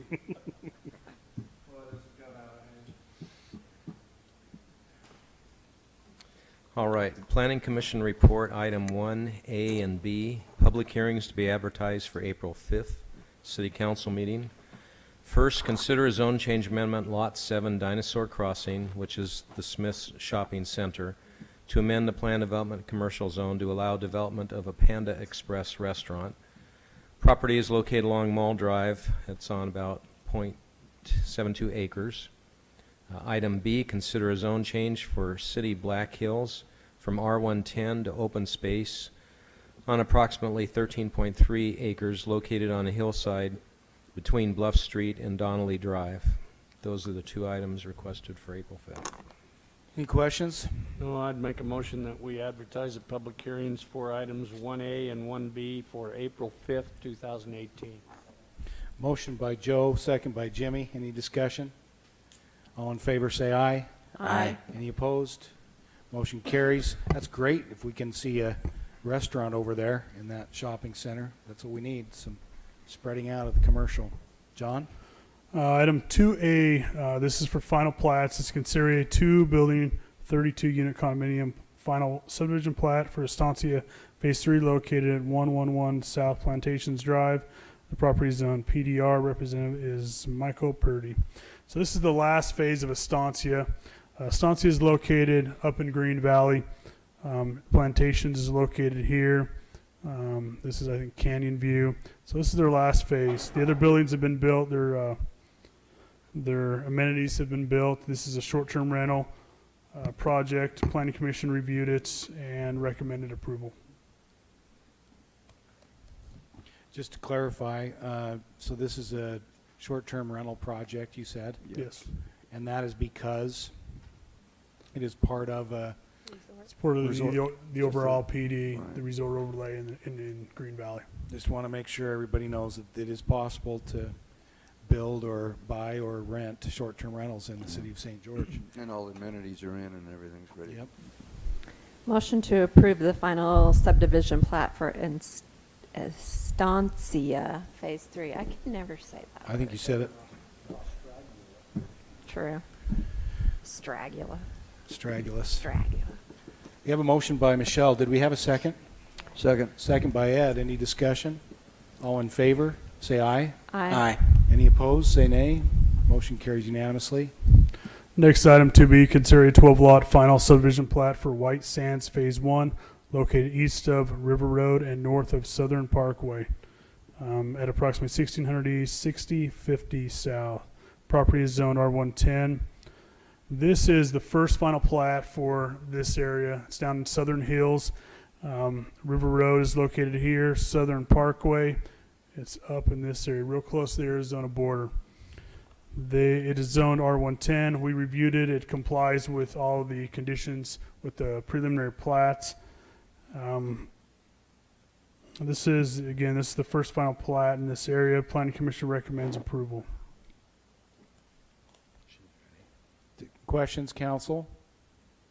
It's getting very close to Arizona. Southern Parkway. Yeah. Yep. Motion to approve the final subdivision plat for White Sands Phase 1 subdivision. Second. Motion by Jimmy, second by Michelle. Any discussion? All in favor, say aye. Aye. Aye.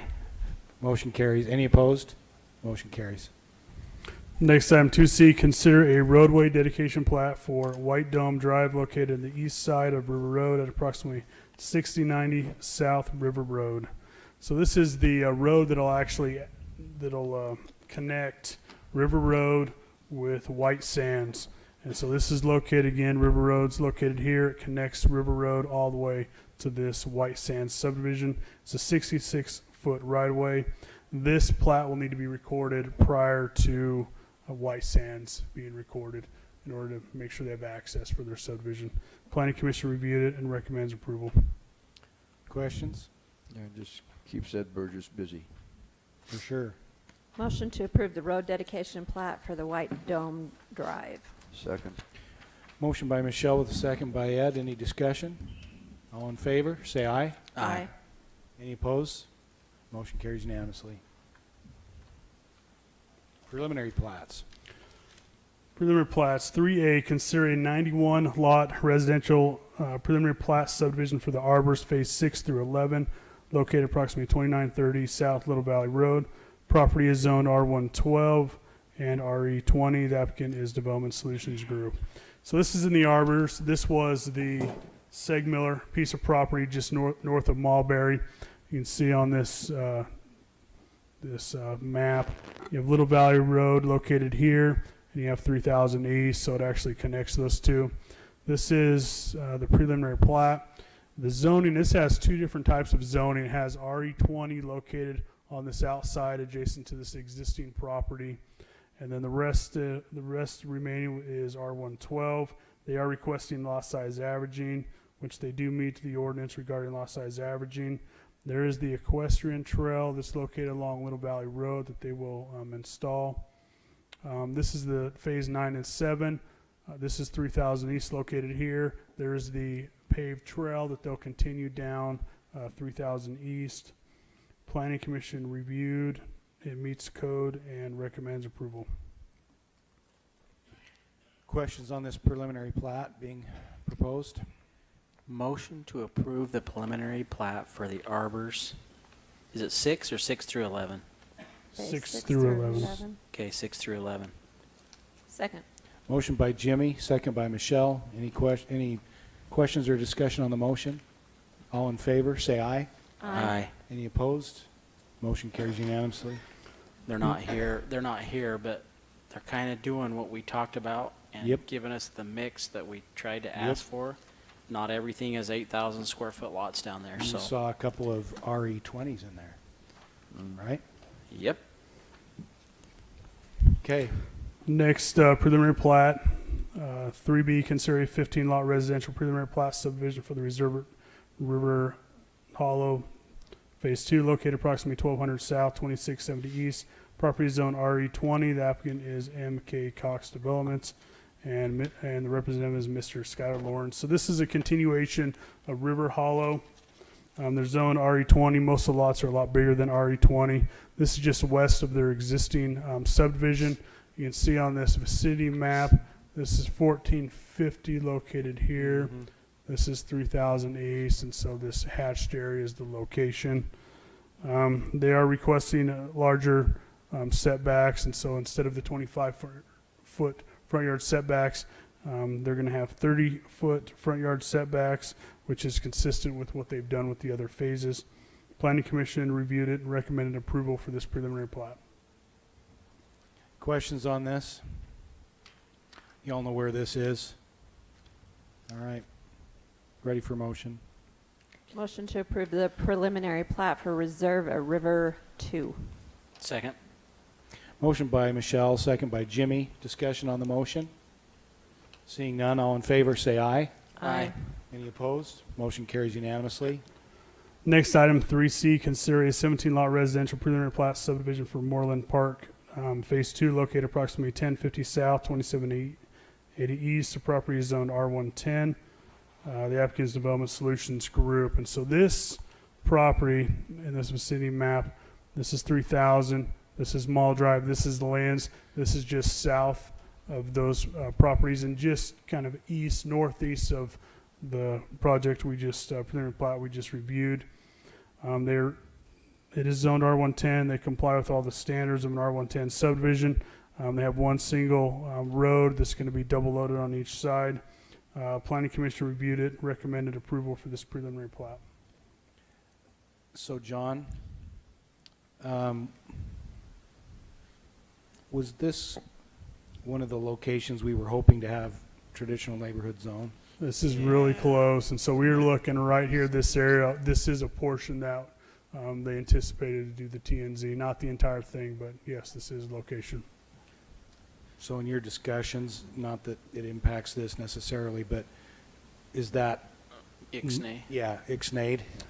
They're still holding out. They still think on the north side. They maybe have had some discussions, but they're not sure. But it's still on the table. Okay. So this side right here,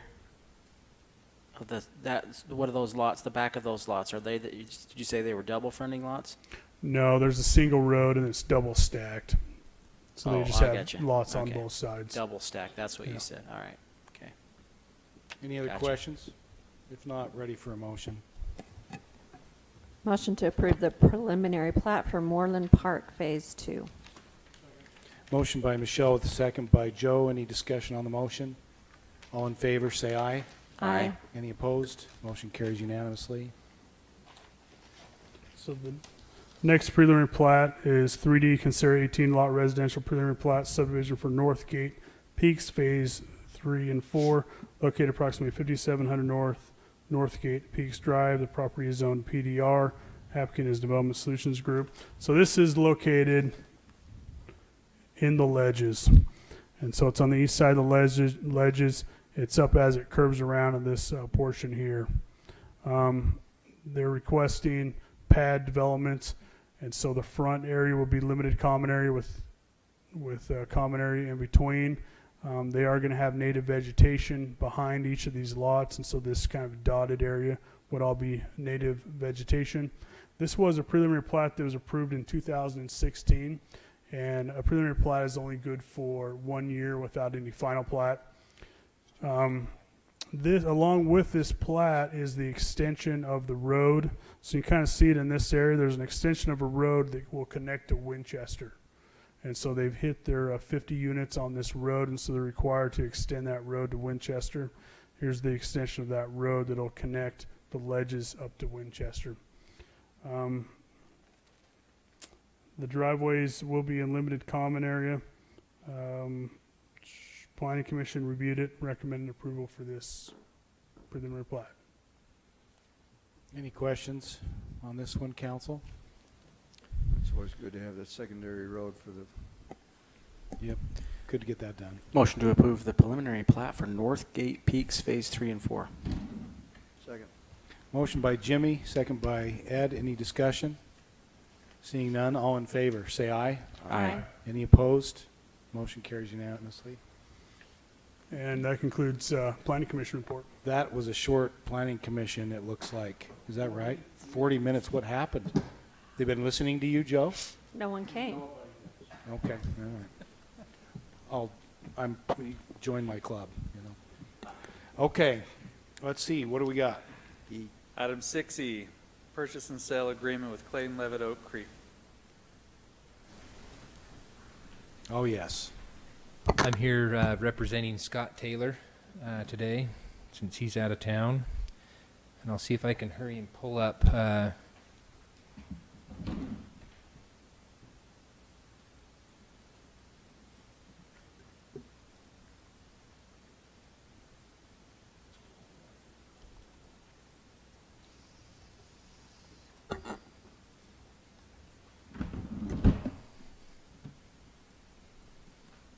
Okay, this is in Oak Creek subdivision.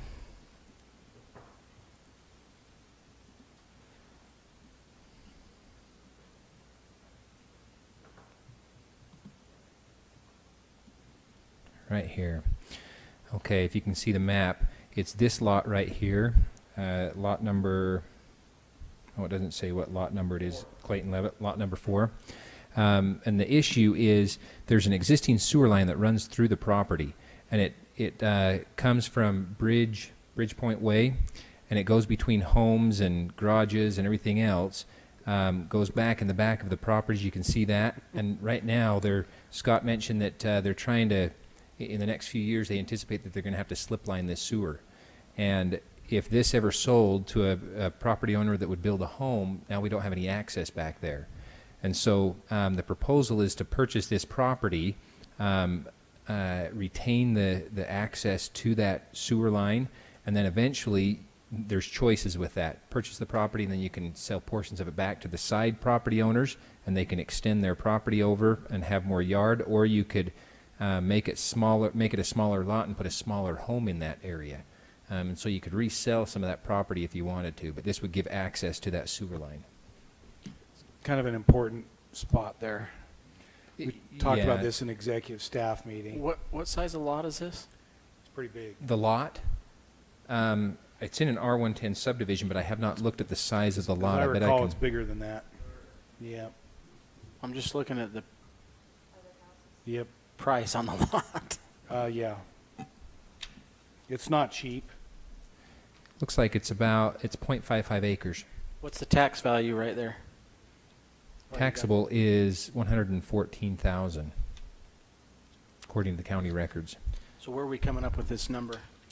That I'm not sure. I know Scott's expressed that it is a little bit high priced, and Is it appraised value? I mean, would that lot appraised for that much? that I don't have. It could. I mean, I don't know. I don't have an answer for that. Which just simply mean that there's other lots that have sold for that price sometime. Yeah, and I don't know if he's negotiated that with an appraisal or not. I don't have an answer for that, unfortunately. Well, he expressed we're gonna need the sewer, that lining for that sewer line is essential. Yeah, the sewer line, I think he put it in the notes, and I don't remember what size it is. Right now, it would just say that there was an easement. There is an easement there now, currently. Yes, going through the property, a 15-foot wide easement, and it's the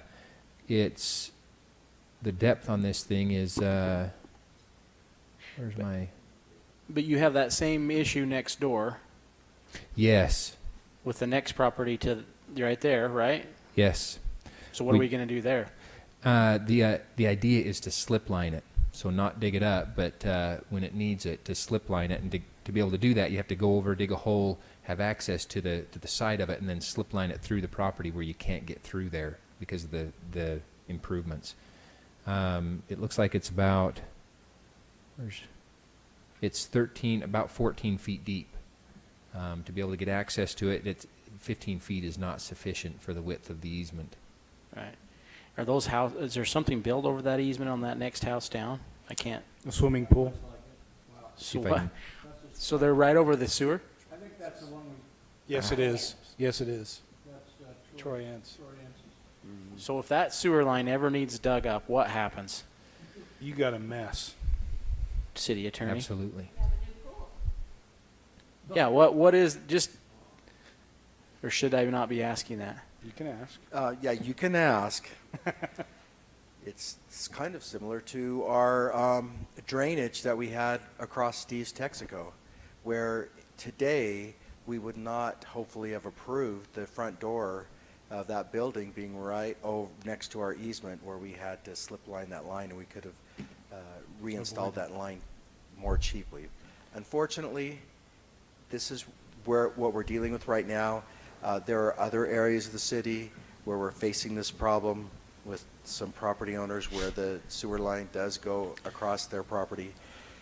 I think what Scott, when he discusses with the council before, was trying to say is, let's try to fix a problem right now where we know we can at least keep it open, and also access it for slip lining the other properties. Okay, now, I understand that. I understand that's the easiest way to do it. If I'm buying a lot, and I know that easement's there, there's no way in HE double hockey sticks I'm going to buy that lot for the going rate. Does that make sense? No, that makes perfect sense. So then why are we, not to be difficult, but why are we going to pay $240,000 for that lot when even the property owner who has it knows that they can't sell that because of that sewer easement? Well, or are we saying it's our fault? No. Actually, most of the answers I could give you would probably be best done in a closed meeting. Oh, gotcha. All right. For those reasons, but there was, we've had similar situations on the reverse side where we've been the ones that owned a sliver of property where the property owner said, you should just give it to us. And we said, no, actually, you can't do anything with your property without us. So it becomes more valuable. Well, yeah, no, we have always $240,000. No, we have been fair. Because we but are there are other costs that would be associated with taking other routes. And so I understand where Scott was coming from, and I believe he had some of that conversation with you all.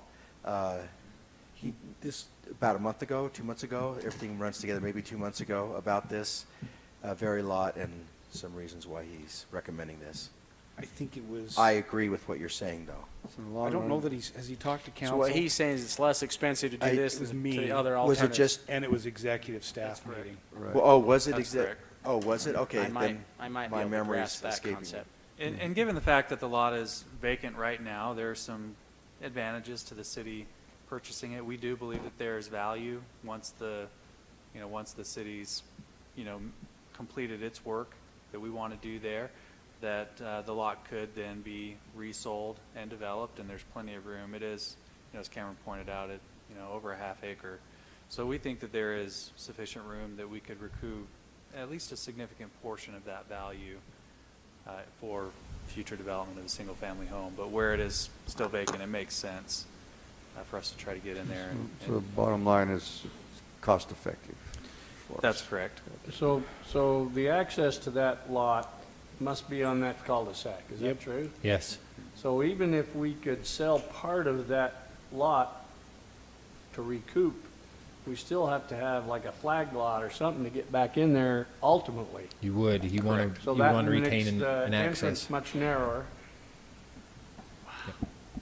Well, I'm what a it lot like means you, Jimmy, that's- what it means you'd probably do is have again, an easement. Yeah, I was going to say, A and driveway. it won't be in the same situation because you would say, make it clear that there was a no-build easement there. If someone wanted to put grass on top and make it look like their front yard, to make that lot more desirable on that cul-de-sac frontage, you could do that. We would still want to have, obviously, an easement there and retain a larger portion in the back so that we can access the line. And we are, I guess that's Jimmy's argument also, so is someone gonna buy that knowing that there's a sewer out back and the easement that they gotta give up?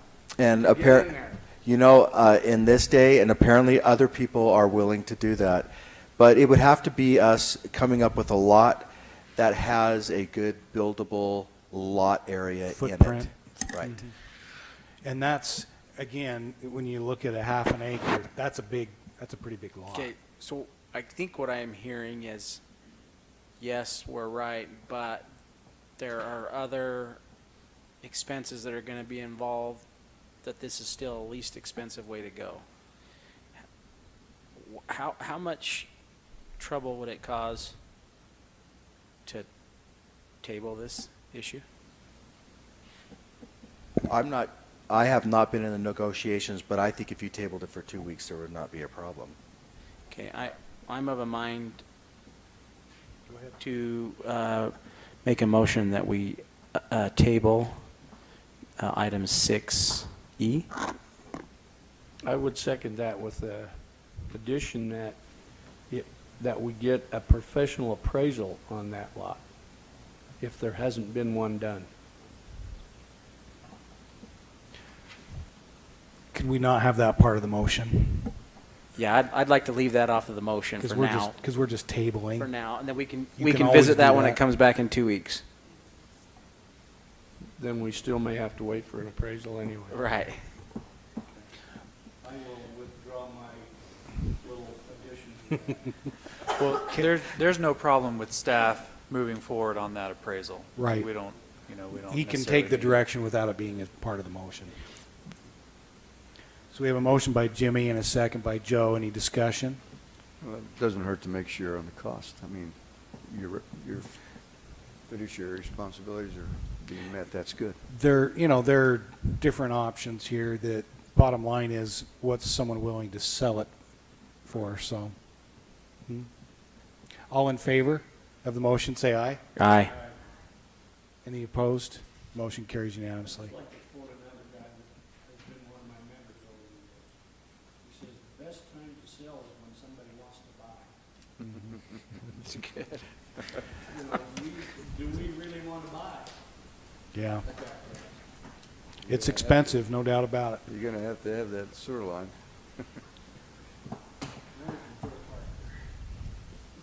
Well, and actually, that could be a use of it. Scott actually talked about that.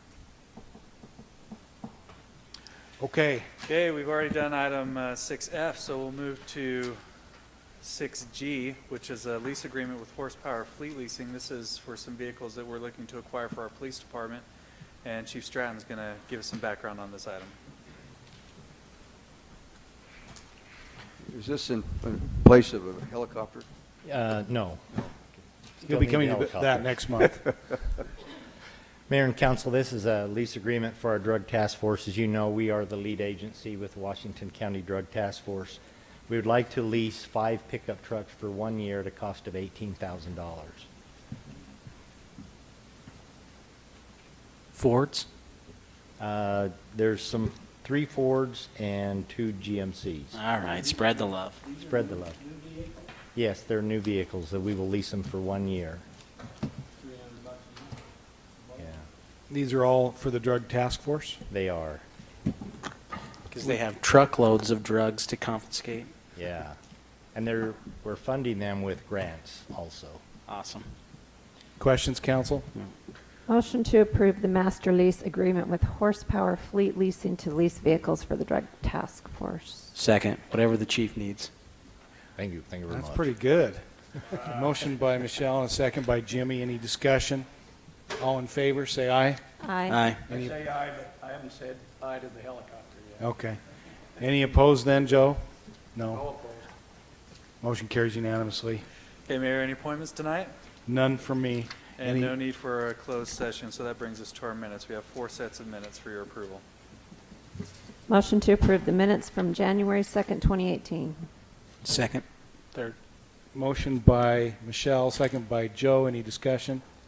All in favor, say aye. Aye. Any opposed? Motion carries unanimously. Motion to approve the minutes from February 13th, 2018. Second.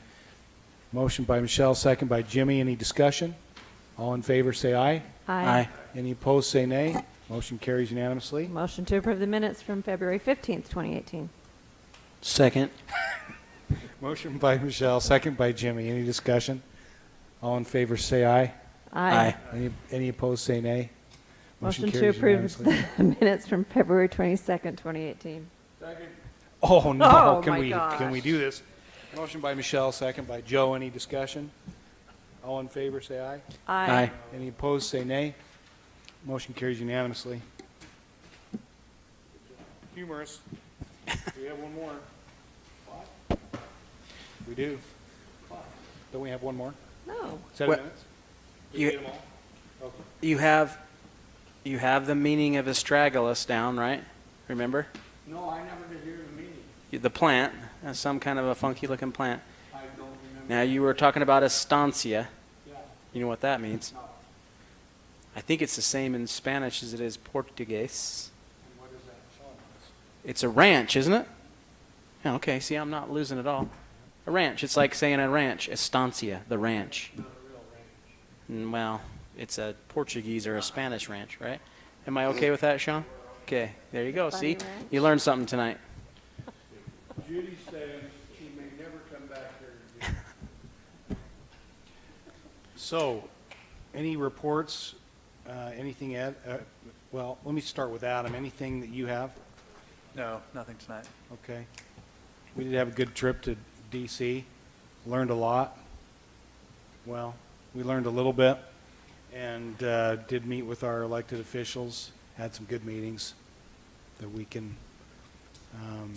talk about in the future, but it was mostly about the Northern Corridor. So it was good discussions. We'd like an update on that when you put it on the agenda for a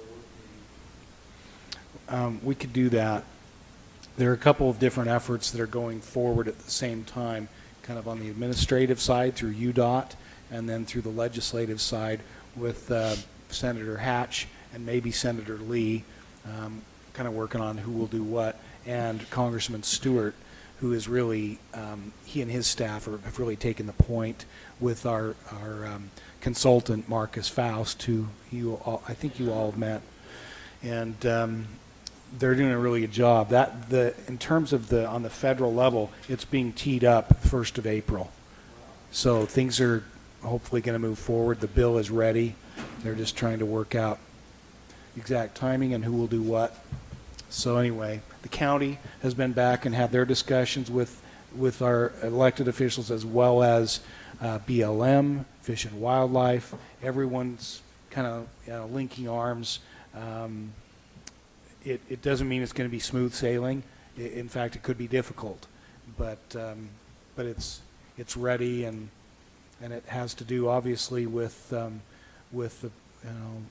possibility of expanding the size of the tortoise habitat in exchange partially for 160 acres to build a road, and it's much more acreage for the tortoise on the west side, but with future potential mitigation bank that we can use for other things, with the protection of our utility development protocols that we've insisted on, and also with better human access than what would be allowed normally.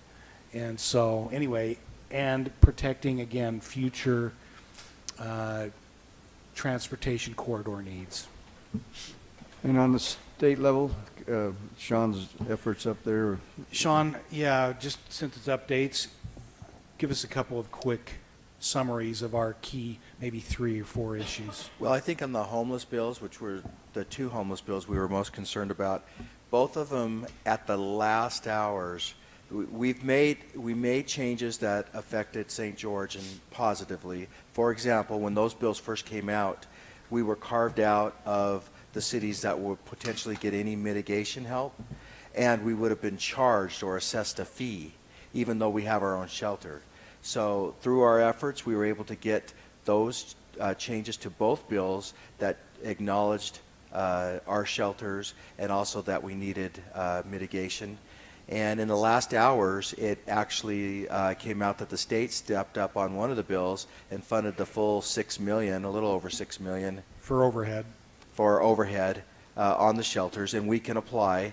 And by the way, on both bills, we got it changed so that the mayor of St. George or his designee would sit on the homeless committee. So then we got a voice. So we're thankful that both of the sponsors of those bills were willing to do that for us. Also, in the bill that assessed a fee for those non-shelter cities, we were able to get our shelter qualified and also get the fees taken away for those cities that host the shelters. So we don't, what we'll have now is the ability to get mitigation funds through the bill that was passed in the Senate. And explain that. That's public safety. Public safety. And so that would be fire, because our fire responds to any medical calls that are needed, and also police. So if we can document and verify that those calls are related, which we're going to have to do a better job of tracking through our police department and our fire department when it relates to homeless individuals, we can apply to get funds back from the state to help offset those costs. So that Is there any formula for that, or is this just a free-for-all? No, there is. Well, yes and no. There is a formula that benefits the 2 Salt Lake shelters for getting mitigation. They are going to get fixed amounts and guaranteed, basically. Share. Yes. But remember, we weren't going to get anything at all. So, and we were going to be taxed or charged a fee. So that worked out very well for us. It was looking like we could pay up to $135,000. That's right. Even though we had a shelter. Yeah. So now we don't. Transportation, that also came out well. Again, it started off as a bill to reform UTA and their governing board, and we have to stand up and say, well, we've got our own bus system, and I know you want to reform their board and give them money, but we don't want to spin ours off into a transit system. We want to retain control. I think that's how we've avoided, because you all are the board, from having the same problems that have plagued UTA, right? We're elected. You mean the problems of getting paid too much? We don't have that that's problem. Definitely, yeah. Michelle may be the only one. I will refrain from making any comments on governance of UTA, but I will say this. As you know, in St. George, the transit tax passed, but in the county overall it did not. What they crafted for the UTA counties originally was the opportunity to go back and impose that tax and have that go to transit, or the state would take it after a number of years and impose it themselves and keep it. So it was going to get imposed either way. It's going to be imposed either way. So what we were able to get is the ability for cities to be able to impose that tax too. Counties were able to impose it first. So in this case, Washington County would be able to impose it. And if they do, they get the full quarter sent for the county for 1 year. And then after, I think it's 2022, if before 2022, we will have to impose that as a city. And if we do that, then we will get the full quarter. We have a transit system and we have the road needs. And of that quarter, 0.125 would go to transit, 0.125 would go to transportation. That's right. So if it's going to be imposed anyway by the state, then we think it's better that it go to the locals where they know best what to do with the money. So that worked out better as well. There are some details in it. I'm not giving you all the full details on that. One HB 175, that was a 9-member governance board of legislators that they finally pared down and took out cities from that oversight. So at that point, we still opposed it on principle, but it really would have been a fight between the governor's office and the legislature, but they backed down in the end, and so that one also would have affected school districts and special service districts, correct? That's correct. And counties. And then not anything that we did in particular, because this one was one that the legislature worked out, but our Schools Now initiative, you know, they were concerned about that and the potential 10% increase in income taxes. And very few people in Utah, I'm surprised, know that 100% of their income taxes actually go to schools. But this would have increased the income tax. Now what's being proposed and will be on the ballot will be a 10 cent, that's right, 10 cent increase in gas tax. And approximately 24 million of that would go to local governments for roads. 70% of that goes to the state, 30% goes to the local, and 24 million of that 30% is cities. So when you say local, it goes to the county? Well, but we get our share. We get our share, They too. get their share. It's based on B&C road funds and how they distribute that by lane miles that you have in your city. But in any case, that one is going straight to the voters, so we don't know how that one's going to do. And that wasn't one that I believe we really were taking a position on, because it really is a school funding mechanism. I think that their goal was to say, look, if you guys support us, you'll get some money out of it too, but it's mainly to fund the schools. And the reason they did it, this is how they're couching it, is a few years ago they took $600 million from their state general fund, which was, and then it was earmarked for education, and they put it to transportation. And so they're saying, you know, hey, they're basically saying if the voters approve this, then we'll put it back. Although I don't think it's that much. Yeah, it's not that much. It's though. some. It is portion some. of it. Part of that bill, by the way, is a freeze in the property tax rate. So you're all aware that our mill levy tends to go down. We don't capture that new growth because we're capped at what we received the prior year for property tax unless you do a truth in taxation. What the state, and I believe it's for 5 years, isn't it, Mayor, that they're going to freeze that? Yes. And all that money, that new growth that they're capturing will go to schools as well.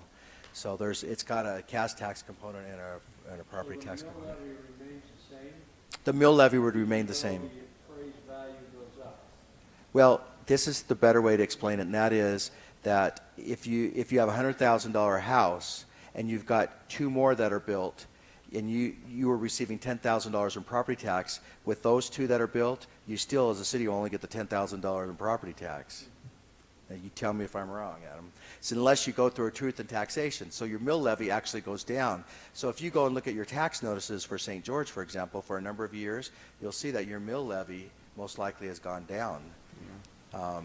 Because you're spreading out amongst more property owners.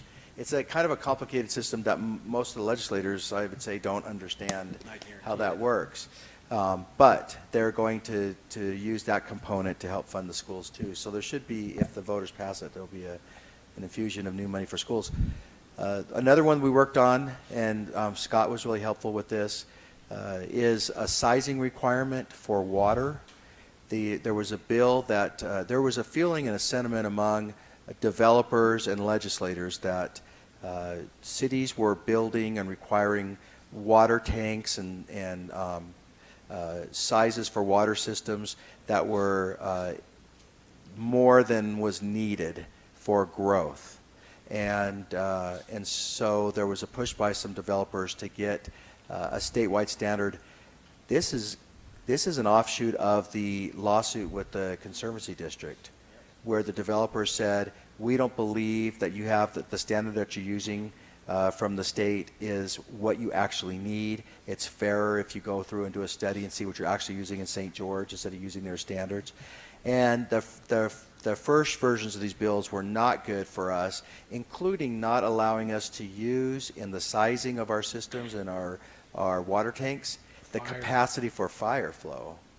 And you have to have storage there so that if it's needed, you can open up 3 hydrants if you need to in a neighborhood to get to Someone 5 actually fires. proposed that in the bill? Yes. Yes. But the representative that was proposing was very reasonable. We had some meetings with him, and then we had some with with all of with the state people and the development community, and with the cities that were concerned about this. And we were able to hammer out an agreement that will require us to do a study that will set the size. Now, we argued that in a region like ours, where the Conservancy District also sells water to some of the cities, but most cities aren't. A lot of cities up north don't have their own water, and so they buy it from someone else. We have our own water. The Ivans is the only city I know of around here that buys all of their water from the Conservancy District.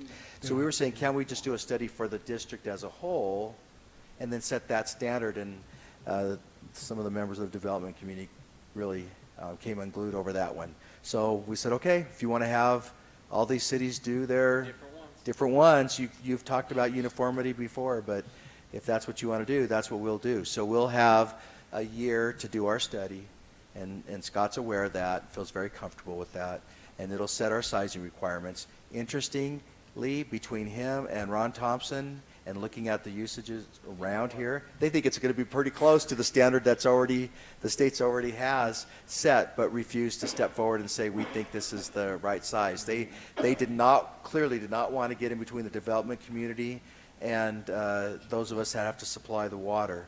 So they just kind of sat back and let everybody do the fight. But there are so many other bills that we've followed. We tracked like 300. 300. There were 300 this year that had an effect or would have had an effect on cities. Well, they had pre-filed over 1,000. Seems like like they're around 1,300. 12 or 1,300. Yeah. It was a very busy session. It was very tricky because there were some difficulties, I'll just say, between the House and the Senate on a number of things. There were some difficulties between the House and the executive branch over past issues that they were kind of, We had a billboard bickering bill about. too. Oh, we had a billboard That bill that came out of nowhere. It came out of nowhere and was down to the wire too, and we were able to work something out. I don't think everybody's entirely happy with that. Representative Noel had some controversial bills, not the highway one, Talk but about the special service district one. there was one about. Well, I guess that's what it. Well, I will say this about Representative Noel. When it came to, for example, his federal land designation, saying that you had to go to the state and get their approval before you could propose a federal land designation, which directly would have affected what we're doing here. I just went up and talked to him, and he said, tell me what language you need, and we'll put it in the bill. Now, the bill ultimately failed for other reasons, but he was great at working with us to make sure that it didn't hamper our ability to trade lands if that's what we were going to do. And then on the special service district, there's a special service district that provides power down in southern Utah County, and I should be careful about what I say, but I would say that you have districts that have been run by certain people for years, and they kind of get embedded in their ways, and they don't want to see things change. But obviously, as growth comes in, a lot of that farmland is annexed and turns into, from maybe 2 houses into subdivisions that need power. And there are Payson and Spanish Fork. They have their own power companies like we do, and they wanted the ability to continue to have the ability to annex into their territory, just like we did when we annexed the ledges. We actually followed the state statute, went to UP&L, asked them how much they wanted for the system that was existing. They appraised the system. We paid them that price, and then we bought that system there, and then we served the area. They have a more generous contract in place with that service district, the cities do, that said that they would, in addition to paying them for their facilities there, they'd pay them for 10 years of lost revenue. Whoa. So it was a pretty good contract, I think. But the special service district didn't like the idea that their service districts were getting smaller. And so they sued, but they also and they lost, my understanding is, but they in the courts, and so they had a representative run a bill that would have said that you could no longer do that. Cities could no longer annex territory like that and say you're now in our service territory, and do the Without the same thing. permission Of the of the service district. Now, they said it was narrowly crafted to just that area, but there were representatives for the for-profit power companies at the hearing, because obviously the next step would be to say, you can't do that to us either. So can you see why we were interested? We didn't want to have 3 power companies in our city. It would be difficult to And- work with. And even though we have a good relationship with Dixie Power, you don't know who else there might be out there. Or, you know, again, individuals change, you know, along the way. So, you know, the reason I had Sean mention that one is because there are a lot like that. The billboard bill as well would have had an impact on us, but frankly, it would have had a huge impact on Salt Lake City. And so we are sometimes fighting battles as a league and with Sean, frankly, as a resource from St. George that help other cities and may or may not help us. But we think it's the right thing to do because of the precedent and because, frankly, we got a few IOUs out of this session. Right. And in fact, the city manager of Spanish Fork was, and one of his council members were on this Washington, D.C. trip with us, and they told me that yesterday in the airport. We owe St. George. We will be there for St. George when you need something. And so, you know, that's not why we do it, but it's important to stand together. Building bridges. That's Yeah. good. For example, the homeless shelters in West Valley, one of the new homeless shelters that's being built is on the border of West Valley in South Salt Lake. So South Salt Lake's getting the appropriation for the mitigation, and a sizable one. But West Valley will see the impacts too. West Valley is one of those cities going to be that would have been hit with the tax, and theirs would be about $200,000. So More if the cap wasn't there. That's right. They put in a cap, and Which so Sean helped negotiate. So we had to hang together to try to get these things through because it affects all of us. But I will say this: Senator Ipsen, great to work with. Always comes out and listens to us. All of our House people, Last certainly is always good. Brooks. I know I'm going to forget someone. We've now got Travis Sigmiller, who was and he did a good job. He did a good job of trying to get in there and get up to speed and meeting with us. And of course, Lowry Snow. All of them would always come out, always talk to us, always return our texts. Senator Vickers from Iron County, also very good at talking to us about issues. Well, and several of them helped us. In fact, wasn't it Ipsen that helped you with the Spanish Fork situation? And yes, very much so. And even billboards, although he wanted us to compromise and didn't feel like we were, and let me know that he felt like the league needed to do a better job of compromising. He was very good at still carrying our message back to the billboard industries. And I will say that when it came to the billboard bill, all of the owners of the billboard companies took my calls directly and called me back on our concerns. John, let me just ask you, is there anything in the horizons for mental health issues like psychiatric beds down here as far as getting the state to be a little bit more supportive of having more beds in our hospital? No, that's an issue that doesn't seem to be on the forefront. There doesn't seem to be that acknowledgement of how much mental illness even affects the homeless issue. And so we need to do a better job, or maybe talk to our legislators in the interim and say we need help down here, because my understanding with some of the professionals that work here that the state has asked them before what their census count is, because if they have an empty bed here, they want to send someone down, and we're saying our empty beds will be filled right away with our locals. So we, in a sense, have no empty beds. That's how concerning it is. It's, you know, I maybe as we get more into the homelessness issue and the issues that surround it, such as drugs and mental illness, I hope it'll come more to the forefront. It's going to need to. So anyway, that's probably enough on the legislative front, but a good rundown. We really, actually, we did very well as cities, and it could have been what I would say disastrous. $300,000. We got $300,000 for Switch Point, Jimmy.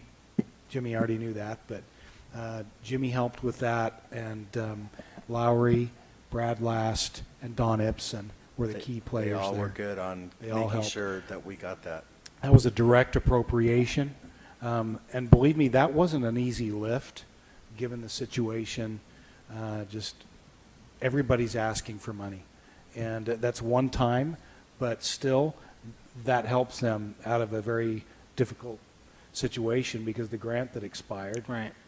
And so anyway, Carol has expressed gratitude to the appropriate people, I think. And so anyway, really a good year, and just takes a lot of effort. So Jimmy, reports? Just both Switchpoint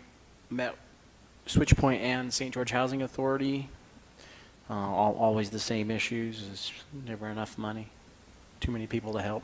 At the Housing Authority, one of the issues that we're coming up against is obviously the rising home prices, which means, you know, the amount, our percentage that we help out with, because most of those vouchers, it's a percentage of their income. And so we can pay up to 120% of their, of the median income. And so as their rents increase, which all rents are increasing, then the amount that we pay out increases.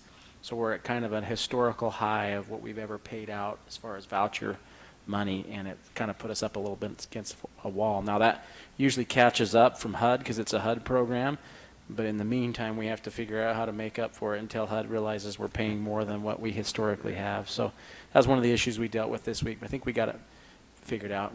Not to mention that the Housing Authority is in a good, like most of the city programs, are city involved, and we're not really St. George Housing City, Authority, but not we're- city, yeah. right. We're in good position. We have some extra funds that we rainy day kind of stuff that we're prepared to help out with that lag. Switchpoint Riverwalk is coming along. They have awarded that to MRW and Took Development, which is their design to build partner. So they're going to be doing that. They're getting underway. Hopefully we're breaking ground, I think, and starting in July is what I understood. July 1st, what we're trying for. So, Boy, you see the size of those buildings down there? yeah. I mean, it's really good. Yeah. So, other than that, you know, what you mentioned about Switchpoint, they're very grateful for the $300,000, and then we're just working to move forward on the next years and where we're going to go from there. Obviously, it's up in the air with what we're going to get for mitigation money, but there's some other concerns with that bill that the board had, but we'll talk about those in the coming days. Thank you, Jimmy. Next week we have DTEC. Yep. So, Utah Department of Transportation, just so you know, is in Springdale tomorrow. They take their commissioner meetings on the road, if you will, pardon the pun. And so this year, instead of being in St. George, they're holding it in Springdale, mostly because of that, I don't know if you're aware, big project redoing that road through Springdale. It's a mess, but they're almost done, at least with the main part of it. And so anyway, they're up there tomorrow morning. I'll be representing us there. You're welcome to come. It's from 8:30 till probably about 11. But they today did a bus tour. Betty was on that, and apparently got bus sick because she got sick after, went home and wasn't feeling well, she told me. So anyway. We'll see what you're going to pay for parking up there, Mayor. We'll watch where you park. Yeah, it's interesting because with what they're doing, this road is going to be fantastic with bike lanes and stuff, but they're going to lose parking. Yep. And they were going to build the parking structure, and now the person that was going to do that was going to be a private kind of public partnership, is not ready to do it. So they're just doing surface parking. So they're losing a couple hundred parking stalls. Wow. So they might be Jimmy looking for space to park. Maybe they'll offer you some something to park in your property out there in Little Valley. I don't have anything else. Michelle? Nada? Joe? Nope. Ed? I just ask Adam, how's it going? Are you getting any sleep? I mean, adjusting to this, all these things you got going? You know, it has been wonderful. It's been fantastic. I'm actually working on an update, just kind of a comprehensive thing for the council, and give me a couple more days, adding some other things to that. But it's been really busy, but really good. Thanks for asking. And I'll just comment on that too. I feel like it's been a very good transition so far and expect it to continue. Adam is working, in my opinion, very hard, and he's reaching out to a lot of people, both internally and externally. Everyone, Adam is very pleased, and I've had lots of people while we were in D.C. Congratulate us. They feel like it was a good selection, and I will say that his executive staff meetings that he holds weekly on Thursdays, and he's invited me to be part of that. I missed today because of this UDOT tour, but I think they're great. He moves them along. They're getting a lot done. It helps me to be able to be there, and I try to represent the council in my role there. So anyway, I think it's good, and again, he's got some things he'll share with us soon. But I love that he's listening, learning, and also moving. He's got some good ideas for moving forward. So Get some sleep. I don't know how he's doing in that department, but he looks bright-eyed and bushy-tailed. So, and we had a good time among the business. You know how it works. We weren't in D.C. quite as long as we sometimes have been, but we made good use of our time with the elected officials, and also it was good to get to know Belinda a little bit. And Sean and Suzanne were there, and my wife was there, and so she tells me it doesn't count for our 30th anniversary, which is tomorrow. So happy anniversary, dear, if you're watching, which I know you're not. But that's tomorrow. So no city events tomorrow night for me, guys. Congratulations. There will be, thank you, there will be a few things over the next few weeks that events, so we'll try to coordinate a little bit. But the main thing to just remember is next Thursday, we'll have a work meeting. We'll try to make it fairly brief because there is you remember the water. Dixie High School. Yeah, Dixie High School. It's being held by the state water folks. That's really kind of I don't know what you call it, a public meeting for the Lake Powell pipeline. I've got to be there. They've asked me to say a few things, and you are all welcome, and I would love to have any of you there. That starts at 6. So we will be done because I have to be. At least I will be done by 5:45 or something. Good. We will go to Vernon Worthen Park. What else are we doing? Come back.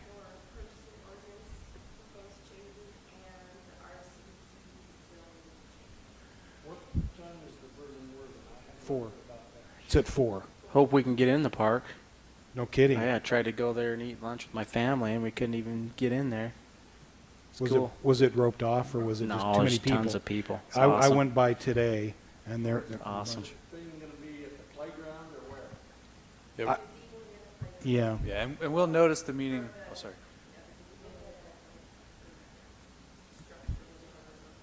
We will start our meeting there, right? Yes, we will notice it to begin there. So just go straight to the park.